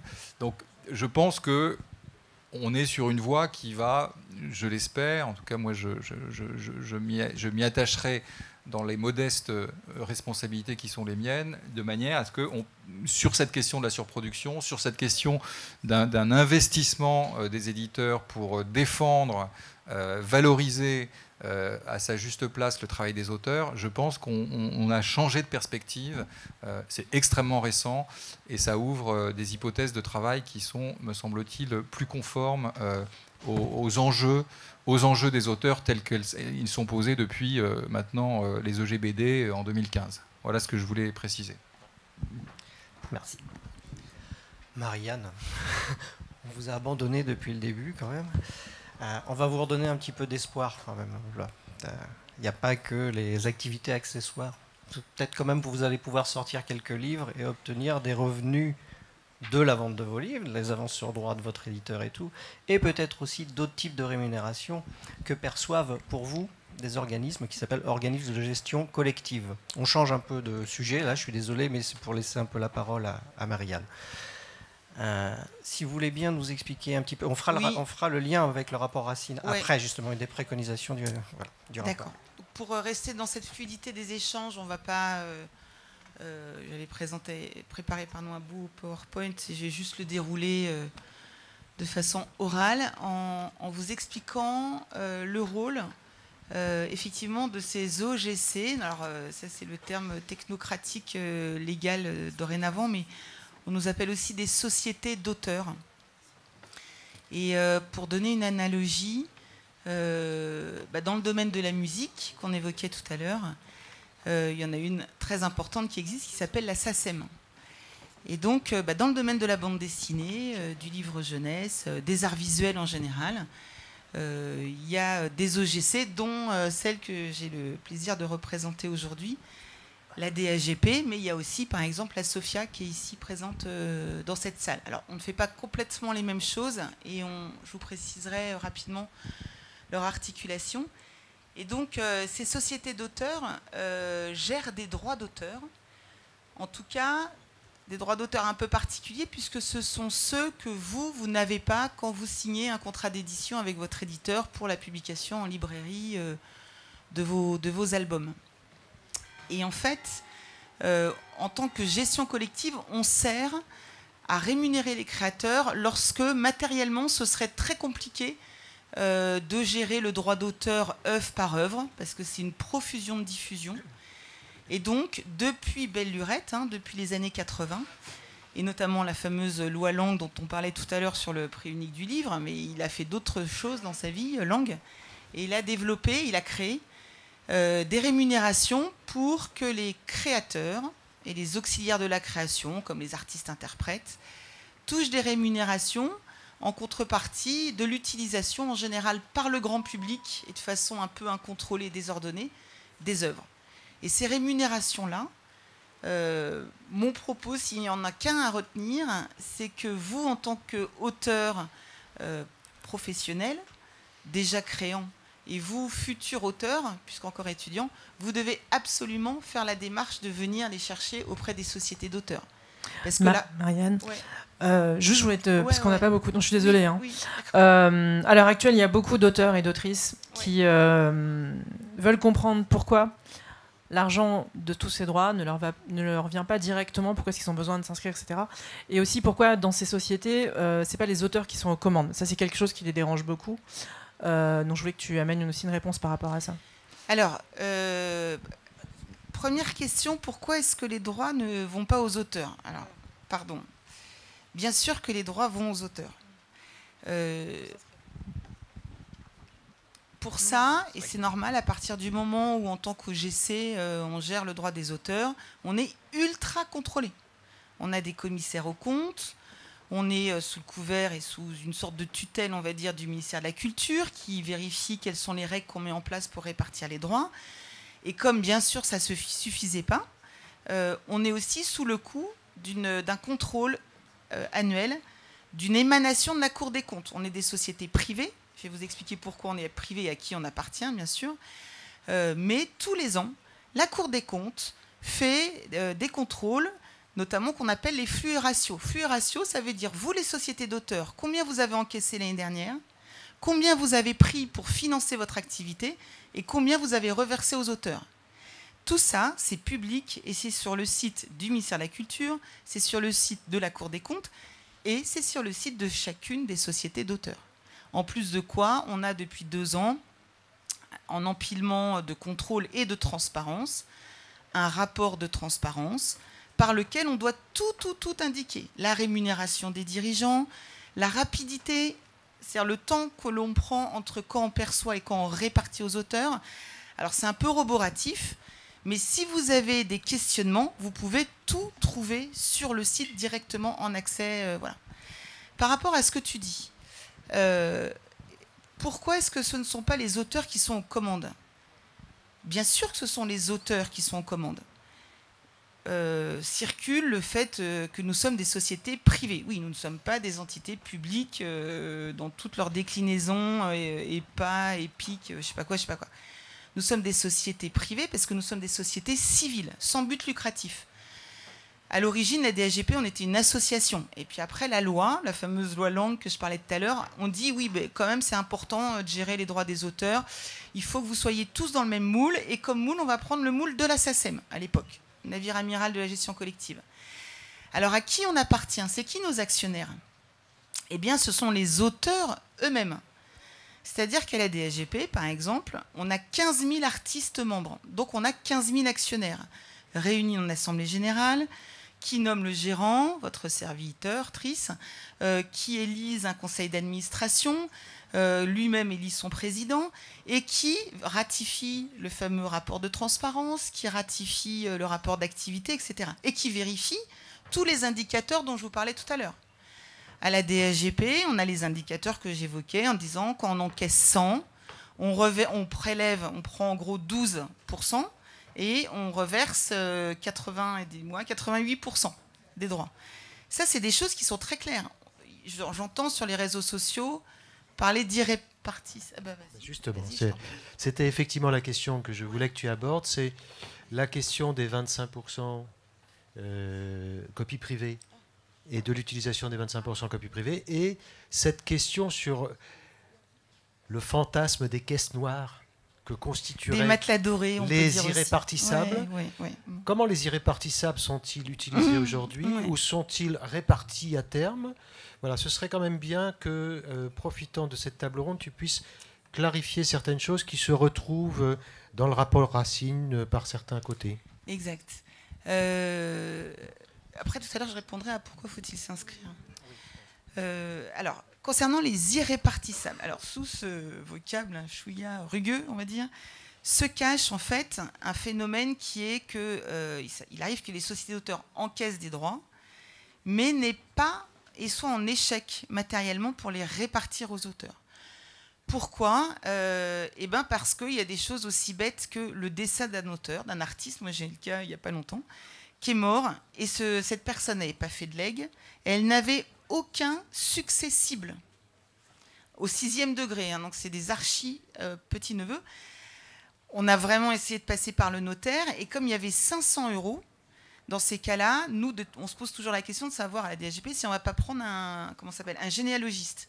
Mais le généalogiste, on le prend quand il y a, on va dire, plus de 5 000 € en jeu. Pour 500 balles, on ne prend pas un généalogiste. De toute façon, il n'accepterait pas. Donc ça, c'est des situations qui existent très concrètement. Et la loi, pour répondre à Emmanuel, nous dit depuis très longtemps, lorsque l'on parle de droits collectifs, et donc en gros, c'est les droits que les sociétés d'auteurs gèrent pour les auteurs de bande dessinée, c'est pas vrai pour, par exemple, d'autres catégories de créateurs qu'on gère à la DSGP, comme les peintres ou les architectes ou le street art. Mais bon, lorsqu'on parle de droits collectifs, à ce moment-là, vous devez l'affecter à vos actions d'action culturelle. Et donc, ça vient abonder cette formidable mécanique. Tout à l'heure, on parlait de système de redistribution avec des taxes ou assimilés, prix. Alors, fut un temps sur les appareils de reprographie pour le CNL, ou pourquoi pas sur les ventes d'albums pour financer de nouvelles créations. Le toujours même Jack Lang, hommage à lui, a organisé en 85 le fait que sur les rémunérations de copie privée qui sont perçues par les sociétés d'auteurs, alors à l'origine, c'était quoi la copie privée ? C'était quand, pas vous, mais vous, les vieux, vous faisiez des enregistrements de radio et de télé sur des cassettes à bande magnétique, et que donc, comme vous faisiez ces enregistrements pour écouter vos chansons préférées ou regarder vos films préférés quand vous le souhaitiez, et bien du coup, vous n'alliez pas en salle de projection, enfin dans les cinémas, où vous achetiez pas les disques.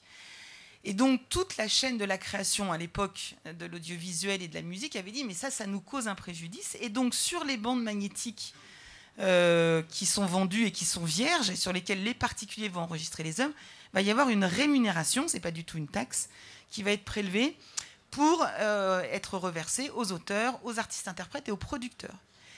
Et à l'époque, Jack Lang avait dit, oui, puis on peut aussi en faire bénéficier le plus grand nombre, donc on va en prendre un quart de ces rémunérations. Et les sociétés d'auteurs, les sociétés d'artistes-interprètes, les sociétés de producteurs vont décider elles-mêmes, donc ce ne sera pas de la politique publique, de la politique culturelle publique, mais ce sera de l'action culturelle portée par les auteurs eux-mêmes. C'est fulgurant, hein, c'est vraiment extrêmement important cette chose-là. Et depuis lors, bien évidemment, la rémunération pour copie privée s'est déclinée sur les supports numériques, les CD, les DVD, maintenant les clés USB, maintenant les téléphones portables. Quand on achète, je sais plus, 128 gigas de mémoire sur un téléphone, un iPhone ou un Samsung, et qu'on fait des photos, des planches BD qui sont ici à Angoulême, eh bien c'est une reproduction à titre privé sur une mémoire, et ça enclenche un pouillème de rémunération pour l'auteur et pour l'éditeur. Un pouillème, ça veut dire pas beaucoup. Pas beaucoup, oui. Non, pardon. Et ça, c'est des choses qui sont payées par Samsung et Apple et qui vont financer, vous, les auteurs et les éditeurs. Donc c'est quelque chose qui est très utile, qui est très important. À la fin de l'année, alors il n'y a pas que cette rémunération, la copie privée, je ne sais plus où j'en étais, mais donc en tout cas sur ces rémunérations, il y a 25% des droits, enfin des montants, qui sont affectés par les sociétés d'auteurs, et ça c'est décidé par les commissions d'auteurs internes aux sociétés, préparées par des permanents comme moi, mais soumis l'élaboration est soumise à la commission des auteurs des sociétés d'auteurs, c'est soumis au conseil d'administration, c'est soumis à l'Assemblée générale des auteurs, qui tous les ans, à la majorité des 2/3, doit ratifier la façon dont le pognon va être distribué à l'action culturelle. Est-ce qu'on va financer le Festival d'Angoulême, ou est-ce qu'on va financer une résidence avec la Cité, ou voir les deux, bien sûr, et la Villa Médicis, par exemple, une résidence d'artistes? Est-ce qu'on va accorder des bourses? Vous connaissez tous maintenant l'excellent livre de Lewis Trondheim, que vous pourrez acheter dans le cadre de l'expo, qui a été financé en partie par l'action culturelle et des bourses qu'on accorde à la DSGP pour les monographies d'artistes. Tout ça, c'est des choix qui sont faits. Et c'était quoi la question? Donc les irrépartissables, Moi, je ne sais pas, il y a des chiffres qui circulent à 60 millions d'euros. Alors, j'avoue que depuis la publication... Ça, c'est dans le rapport Racine. C'est Ouais. ce qu'on aurait, Ouais. c'est ce qui sortirait. Donc de c'est 60 cet millions. argent Toute société de gestion collective dont on ne saurait confondue. pas quoi faire. Alors, sachez que justement, on sait quoi en faire, puisque depuis belle lurette, la loi nous dit les irrépartissables, ça doit aller abonder l'action culturelle. Alors, je ne sais pas si c'est 60 millions pour l'action... Oui, l'action culturelle, donc c'est pour les actions collectives. Pour les droits collectifs, oui.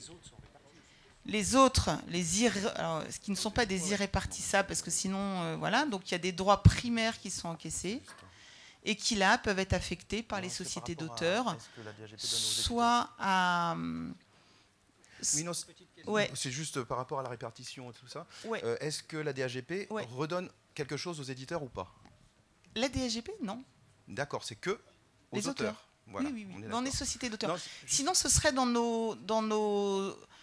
enceintes de gouvernance, Voilà. je pense. Alors, il y a un truc qui arrive, voilà, dans les contrats actuels qui arrivent, les éditeurs essayent de faire l'intermédiaire justement entre la DAGP ou même la SOFIA ou d'autres et les auteurs. Ça, c'est C'est-à-dire qu'ils essayent de l'article 8 reprendre... du modèle de contrat du SNE, c'est ça, l'article 8 dont vous me parlez? Ah, je ne connais pas les articles, hein, non. Parce que moi, il y a quelque chose dans le modèle de contrat du SNE qui me gêne beaucoup, hein, effectivement, et qui est un petit peu dans cet ordre-là. Ouais. Voilà, c'est pas... Ce qu'on a vu arriver dans les contrats depuis à peu près 2 ans, ce sont des clauses que moi je considère comme abusives, où l'éditeur se propose d'être intermédiaire entre nous et les sociétés de collecte de droits collectifs. Quelle que soit la société, il n'y a pas que la SOFIA. La SOFIA, ça fait très longtemps qu'effectivement les éditeurs sont intermédiaires. Maintenant, ils essaient de l'être pour toutes les sociétés de gestion de droits. Et donc, effectivement, ils nous disent on va vous le rendre à chaque réédition de compte. Mais moi, je trouve qu'effectivement, ce sont des clauses abusives. Alors, Marianne nous, on a un et petit sujet. Geoffroy réagira pour la SOFIA. On a un petit sujet sur le libellé, nous, d'un fameux article 8 du modèle de contrat SNE qu'on a évoqué au SNE, et ils nous ont indiqué qu'ils allaient y réfléchir, qui, en filigrane, organise un petit peu ça. Mais c'est quelque chose qui n'est pas nouveau. Le dernier modèle de contrat, je crois, la dernière version, date d'il y a une bonne dizaine d'années, et... Ah bon, bah alors, mais en tout cas sur cet aspect-là de la chose, peut-être, parce que j'ai confiance dans le fait qu'on ne m'ait pas raconté complètement des histoires et en disant non, ça a toujours été comme ça, en tout cas depuis 15 ans, dans le fameux article 8, et on n'est pas venu en écran entre les sociétés d'auteurs et les auteurs eux-mêmes. Donc néanmoins, ils se sont engagés à réfléchir et à modifier la rédaction, sachant que dans un certain nombre de cas, de toute façon, donc il y a déjà le partage entre auteurs et éditeurs est organisé, notamment sur la copie privée, sur le droit de prêt, il y a des choses comme ça. Mais ça n'empêche qu'aujourd'hui, nous, à ma connaissance, on n'a pas eu une tentative d'un éditeur pour venir percevoir en lieu et place de l'auteur la part de l'auteur, et en s'engageant bien sûr à le reverser derrière. Ça, on ne l'a pas eu. Non.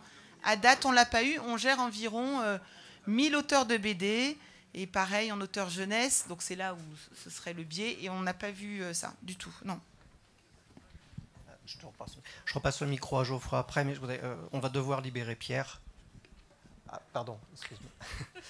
Qui voulait réagir un petit peu parce que notre sujet de départ, en fait, c'était quand même la situation des auteurs, et dans le cadre en plus de 2020 BD, donc c'est vrai qu'on s'est complètement éloigné. Mais... Christelle, oui, tu disais il n'y a rien pour les auteurs dans 2020 BD. Écoute, très franchement, mais après moi je suis tout à fait réceptif aux critiques et je peux les comprendre. Il y a 800 à ce jour, il y a à peu près 800 opérations. Il y en aura peut-être probablement plus dans les semaines qui viennent parce que les opérateurs se mobilisent dans le cadre de cette année 2020 bande dessinée. Sur les 800, moi je suis en train de faire le décompte. Il y en a à peu près les 3/4 qui sont consacrés à des auteurs vivants. C'est quoi? C'est des expositions, des résidences, des rencontres d'auteurs. Si je prends le cas d'Angoulême, on a plusieurs dispositifs, donc notamment toute une déclinaison de valorisation de la communauté des auteurs d'Angoulême.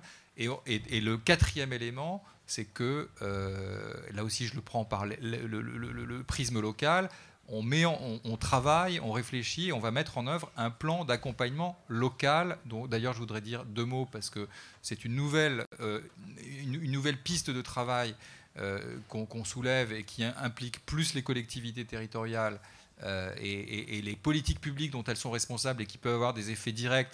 Alors, plus sur à la fois le cadre de vie, faciliter l'accès au logement, l'accès aux ateliers, l'accès à la mobilité, sur la valorisation et la visibilité des auteurs dans un territoire et dans une politique culturelle, sur la création d'opportunités de travail et puis sur le sujet de l'EAC.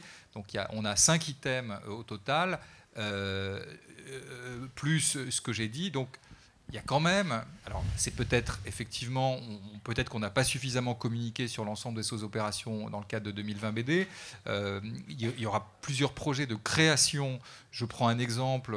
De résidence, c'est ça Oui, et puis de résidence de création, et puis de visibilité, même dans des établissements nationaux qui n'ont rien à voir avec la bande dessinée. Je pense le musée de la musique va faire, ils font une exposition consacrée au chanteur Renaud. Eh ben, on va faire avec eux une résidence d'une autrice pour un projet de création autour de l'univers de Renaud au musée de la musique, donc avec des conditions de travail, des conditions de visibilité. C'est un exemple parmi d'autres qui sont très intéressantes. Je pense qu'à Angoulême, effectivement, vous avez développé beaucoup de choses intéressantes. Maintenant, au niveau national, donc de toute façon, Angoulême se doit d'être un peu exemplaire sur la question, on est d'accord. Au niveau national, on nous a fait remonter, nous, au SNAC, des choses un petit peu aberrantes, comme par exemple, je sais pas, il y a un truc en Bretagne où il y a un truc sur la bande dessinée, ils ont fait appel à des artistes auteurs plutôt plasticiens. Donc pas du tout bande dessinée. Je pense que ça aurait été mieux de faire appel vraiment à des auteurs de bande dessinée. Oui, mais... Donc voilà, il y a quand même cette question-là aussi qui se pose. Il faut vraiment que l'année de la bande dessinée profite aux auteurs de bande dessinée avant tout. Donc bon, il faudra probablement qu'on en reparle avec le CNL, mais je pense qu'il faut y avoir vraiment une surveillance de toutes ces choses qui ont été décidées ou qui sont proposées avec le label année 2020 de la bande dessinée. Et il faut vraiment que ça revienne aux auteurs de BD, quoi. C'est ça vraiment le plus important. Le CNL est la cité, parce que je précise qu'on est co-organisateur de l'année de la BD et qu'on est très vigilant sur cette question de l'implication, de la valorisation des auteurs dans le cadre de cette année. Voilà.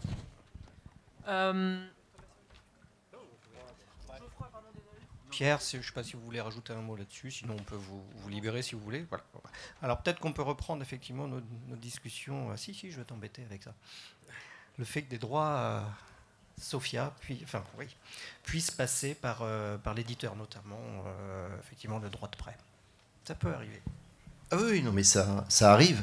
C'est même principalement par l'éditeur. Ce que je voulais juste répondre à ce qui a été dit tout à l'heure, c'est que c'est le choix de l'auteur. Parce que si vous adhérez à la SOFIA ou à tout autre organisme de gestion collective, la rémunération pour le droit de prêt, elle passera par vous et elle ne passera pas du tout par l'éditeur. Et quand bien même elle passerait par l'éditeur, il lui est impossible de s'en servir pour venir compenser la valoir. Elle doit vous être versée par l'éditeur indépendamment du fait que votre avaloir ait été ou pas compensé. Mais encore une fois, si vous adhérez à l'une des sociétés de gestion collective, l'éditeur ne peut pas interférer entre le versement qui sera fait par l'OGC à l'auteur. Ça, c'est impossible, que ce soit pour le droit de prêt comme la copie privée. De toute façon, il est impossible que la copie privée transite par l'éditeur pour aller à l'auteur. Donc il faut que vous soyez adhérent de ces OGC pour pouvoir percevoir. Ça, c'est clarifié. Pardon. Le deuxième point, parce que je ne vais pas monopoliser la parole, je ne suis pas à la table, sur l'action culturelle et ce qu'on appelle le quart copie privée, pour la SOFIA, c'est environ 4 millions d'euros par an qui sont redistribués. Je rappelle aussi qu'il y a des éditeurs à la SOFIA.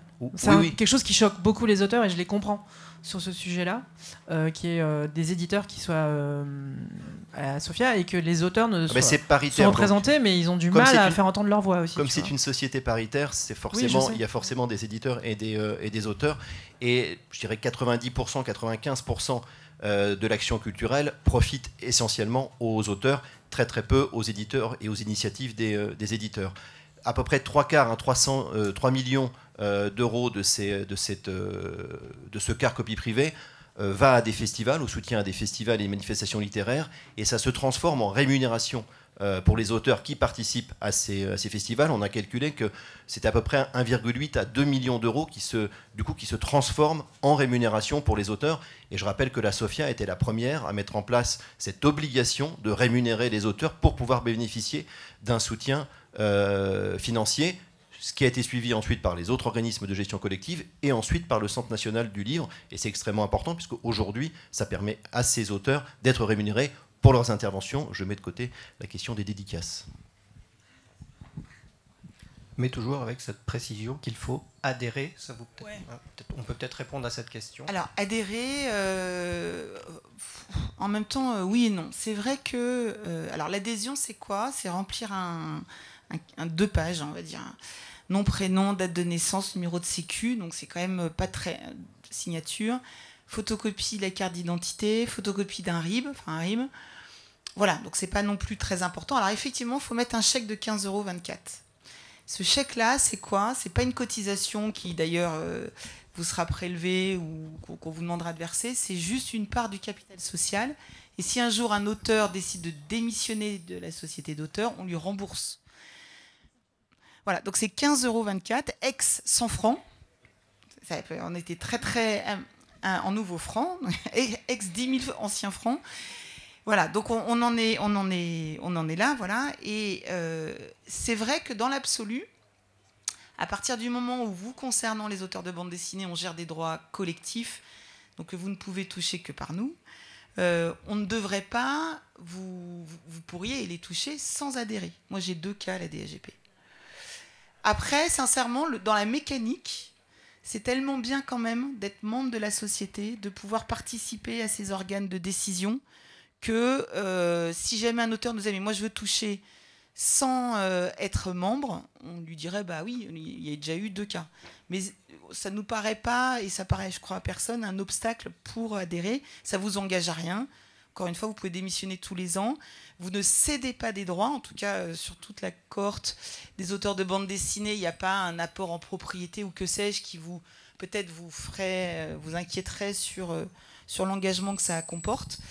Et donc tu veux que j'en parle, ça? Ok. Donc demain, venez ici, même lieu, mais pas même heure, c'est 18h30. Merci Christelle. Puisqu'on a commis on est co-auteur avec le Snack BD et quelques bien bons auteurs, bien sûr. Co-éditeur. Ouais, bah ouais. Oui, lapsus. Bon, bah d'accord.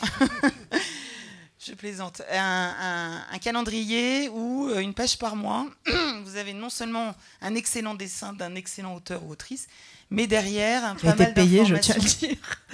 Ah bah oui, parce que là aussi le cordonnier se doit d'être exemplaire avec une parité auteur-autrice. Ça marche pas, bref. Et aussi derrière pas mal d'informations concernant votre métier, ce qu'il faut faire, les déclarations. C'est un calendrier admin, donc voilà, c'est administration. On a demandé en plus à des auteurs qui sont très différents les uns des autres. Ouais. Donc on a aussi bien Patricia Lifung que Coco, que voilà, plein d'auteurs très différents. Morvandio aussi, qui ont bien accepté de participer à ça. Alors évidemment, on n'a pas mis tout ce qui concernait l'URSSAF parce qu'on l'a fait dans les 3 derniers mois et on n'était pas encore au courant des bugs URSSAF qu'il y a eu récemment là.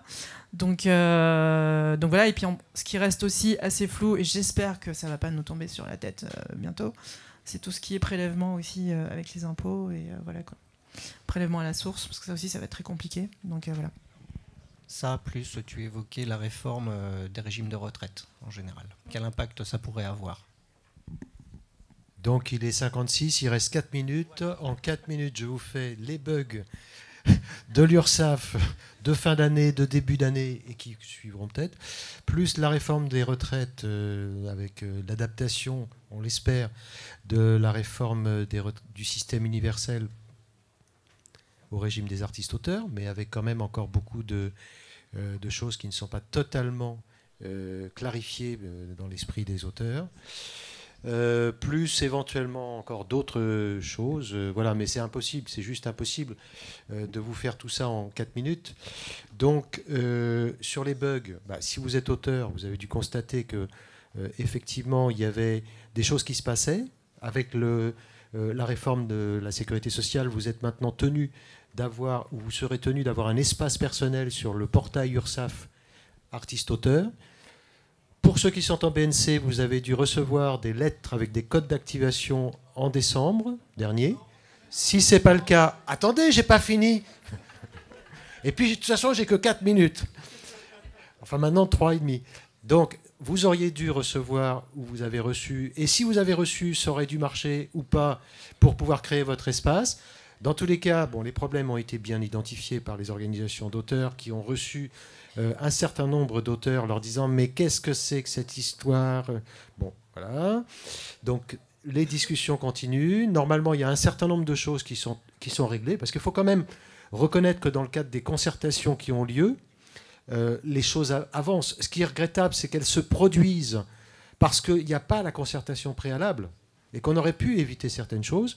Mais ce qu'il faut reconnaître quand même, c'est que les gens qu'on a en face de nous, pour les organisations qui s'en occupent, ils font avancer les choses. Le problème, c'est que le bug a été quand même très important. Il y a eu 16 000 personnes qui ont écrit à l'URSSAF pour dire j'ai comme un problème parce que j'ai pas reçu mon code, parce que mon code fonctionne pas, parce que ci, parce que ça. Donc du coup, les pauvres salariés de l'URSSAF Limousin qui gèrent ces problèmes-là sont un petit peu débordés. Il faut que les choses entrent petit à petit. Là où ça va être costaud, c'est que là, on était sur la première phase de la mise en place du portail, qui est la minorité des artistes-auteurs. La majorité reste à venir. Reste à venir avant fin mars, où là, il va y avoir 200 000 personnes qui doivent recevoir leur code d'activation, qui doivent créer leur espace personnel, et qui, pour certains d'entre eux, reçoivent 40 € ou 30 € ou 100 €, ou dans tous les cas, pour 80% d'entre eux, moins de 800 €, et qui vont se dire, mais qu'est-ce que c'est que cette réforme qui devait simplifier la vie des auteurs et qui nous oblige, nous qui n'avions rien à faire avant, à maintenant aller sur le site de l'URSSAF à créer un espace. Bon, je m'arrête là parce que après vous allez trouver que j'en rajoute. Donc je vais m'arrêter là. Sur la réforme du système universel des retraites, là aussi, il y a des adaptations indispensables. Le régime des artistes-auteurs n'est pas le régime des salariés. Même s'ils sont assimilés salariés, même si le dispositif de la réforme universelle peut avoir une cohérence économique, et je ne rentre pas dans le débat de savoir si on est pour ou si on est contre, ça, chacun peut avoir la position qu'il veut sur le sujet d'une réforme universelle à point plutôt que... Voilà. Ce n'est pas le sujet. Moi, mon sujet, c'est on fait une réforme pour les salariés, pour les Français, salariés, indépendants, fonctionnaires. Les auteurs sont un petit peu salariés, un petit peu travailleurs indépendants, mais pas totalement l'un, pas totalement l'autre. Ils ne sont dans aucun des cas de figure. Et de toutes les façons, ils ont des règles tellement particulières que, sauf à faire exploser le régime des artistes-auteurs, il faut trouver des adaptations nécessaires, des prises en charge sur le budget de l'État. Tout ça nécessite des textes très précis, ce qui n'est pas le cas encore. Il y a des discussions au niveau du ministère de la Culture avec le Haut Commissariat aux retraites. Le problème, c'est que le projet de loi, il arrive demain ou après-demain, ou dans tous les cas mi-février, au Parlement, que les débats auront lieu, que les votes vont intervenir, et qu'il faut que dans le train législatif, tout ce qui doit être fait au plan des artistes-auteurs passe. Donc on a encore un travail de mobilisation. Voilà. C'est beaucoup trop rapide par rapport à ce qui devrait être dit, mais malgré tout, c'était un peu résumé ce que les questions entraînent. On va peut-être, si vous avez des questions, on peut enchaîner un petit peu là-dessus. Sinon, on va libérer un peu tout le monde, parce qu'on arrive à midi, là, je crois. Hein, ça va être, il va peut-être falloir aussi libérer un peu le lieu avant que tout soit bloqué. Des questions? Oui, chaud-froid. Tiens, regarde.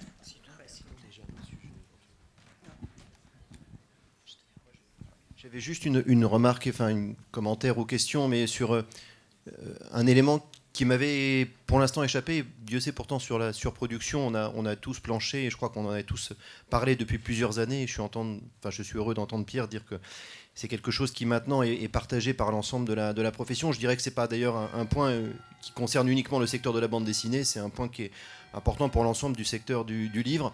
Et j'ai été extrêmement attentif à ce que Stéphane Beaujean a expliqué, et cette dimension que je n'avais pas. Non seulement effectivement le chiffre d'affaires n'augmente pas, non seulement le nombre de titres augmente plus vite que le nombre d'exemplaires vendus, mais en plus le nombre d'exemplaires vendus dans la production française, en tout cas pour la bande dessinée, il baisse. Et ça, c'est un élément qui vient se rajouter à tout le reste, et qui fait qu'il y a, oui, il y a surproduction, il n'y a pas surproduction comme ça théorique, il y a surproduction par rapport à ce que le marché peut aujourd'hui digérer, et par rapport à tout ce qu'on sait par ailleurs sur un chiffre d'affaires qui n'augmente pas, parce qu'aussi le prix du livre n'a pas augmenté depuis des années. Le prix du livre moyen est resté le même, avec un taux de rémunération des auteurs qui est basé sur ce prix du livre et qui n'a pas bougé, voire qui a pu diminuer dans certains cas. Forcément, les revenus des auteurs par rapport à l'inflation, ils baissent, et donc le niveau de vie des auteurs baisse. Mais dans les propositions qui sont faites, il faut effectivement aller plus loin, et il faut que des économistes se penchent là-dessus. Et cette dimension économique, elle manque cruellement dans le rapport Racine. Tu as raison, Emmanuel, c'était pas son sujet, mais elle manque de manière globale un peu quand même dans les réflexions actuellement. Et c'est vrai que cette idée d'une taxe, ou peu importe son nom, sur l'ensemble des ventes de livres pour être redistribué ensuite, c'est quand même quelque chose qu'il faudrait regarder de près. C'est un sujet qui avait été déjà évoqué il y a quelques années sur le financement possible du Centre national du livre, avec une taxe sur l'ensemble des ouvrages qui seraient redistribués, pas forcément pour les ouvrages les plus compliqués, mais pour un certain nombre d'ouvrages. Peut-être on peut cibler sur les ouvrages français, sur la création française. En tout cas, il faut vraiment y réfléchir. C'est moi une piste qui me semble importante, mais là aussi, pas forcément que pour la bande dessinée, pour l'ensemble du secteur du livre, même si dans la bande dessinée, tous ces sujets et tous ces problèmes sont exacerbés actuellement. Moi, ce que je voudrais dire, juste par rapport... Non, vas-y, termine. Sur le rapport Racine par rapport à cette question-là, moi, je trouve quand même, je déplore que dans le rapport Racine, la seule piste financière qui soit envisagée, c'est la piste des OGC. Je le déplore aussi. Quel que soit... Non, mais moi, je le déplore parce que je trouve que c'est un peu trop facilement écarté un effort financier de la part de l'État, sous une forme ou sous une autre. On a de la TVA sur les livres, on a de la TVA sur les droits d'auteur, on a une possibilité que l'État fasse éventuellement un fléchage de certaines utilisations de cette partie qui est prélevée sur le chiffre d'affaires des industries culturelles. Je déplore qu'un rapport qui concerne l'auteur, l'artiste-auteur, l'acte de création et les financements ou les modes de financement éventuels, ou le régime social des auteurs, n'ait pas envisagé aussi cette piste-là. Voilà. On a de la TVA sur le livre d'occasion. Cette TVA déjà sur le livre d'occasion, elle pourrait peut-être être fléchée de manière complètement différente. Parce qu'attention, la surproduction, si on dit qu'il faut baisser le nombre de titres, peut-être que c'est à ça qu'il faut arriver. Moins de titres, ça veut dire aussi moins d'auteurs. Donc derrière, il y a quand même ce sujet-là qui est extrêmement compliqué aussi.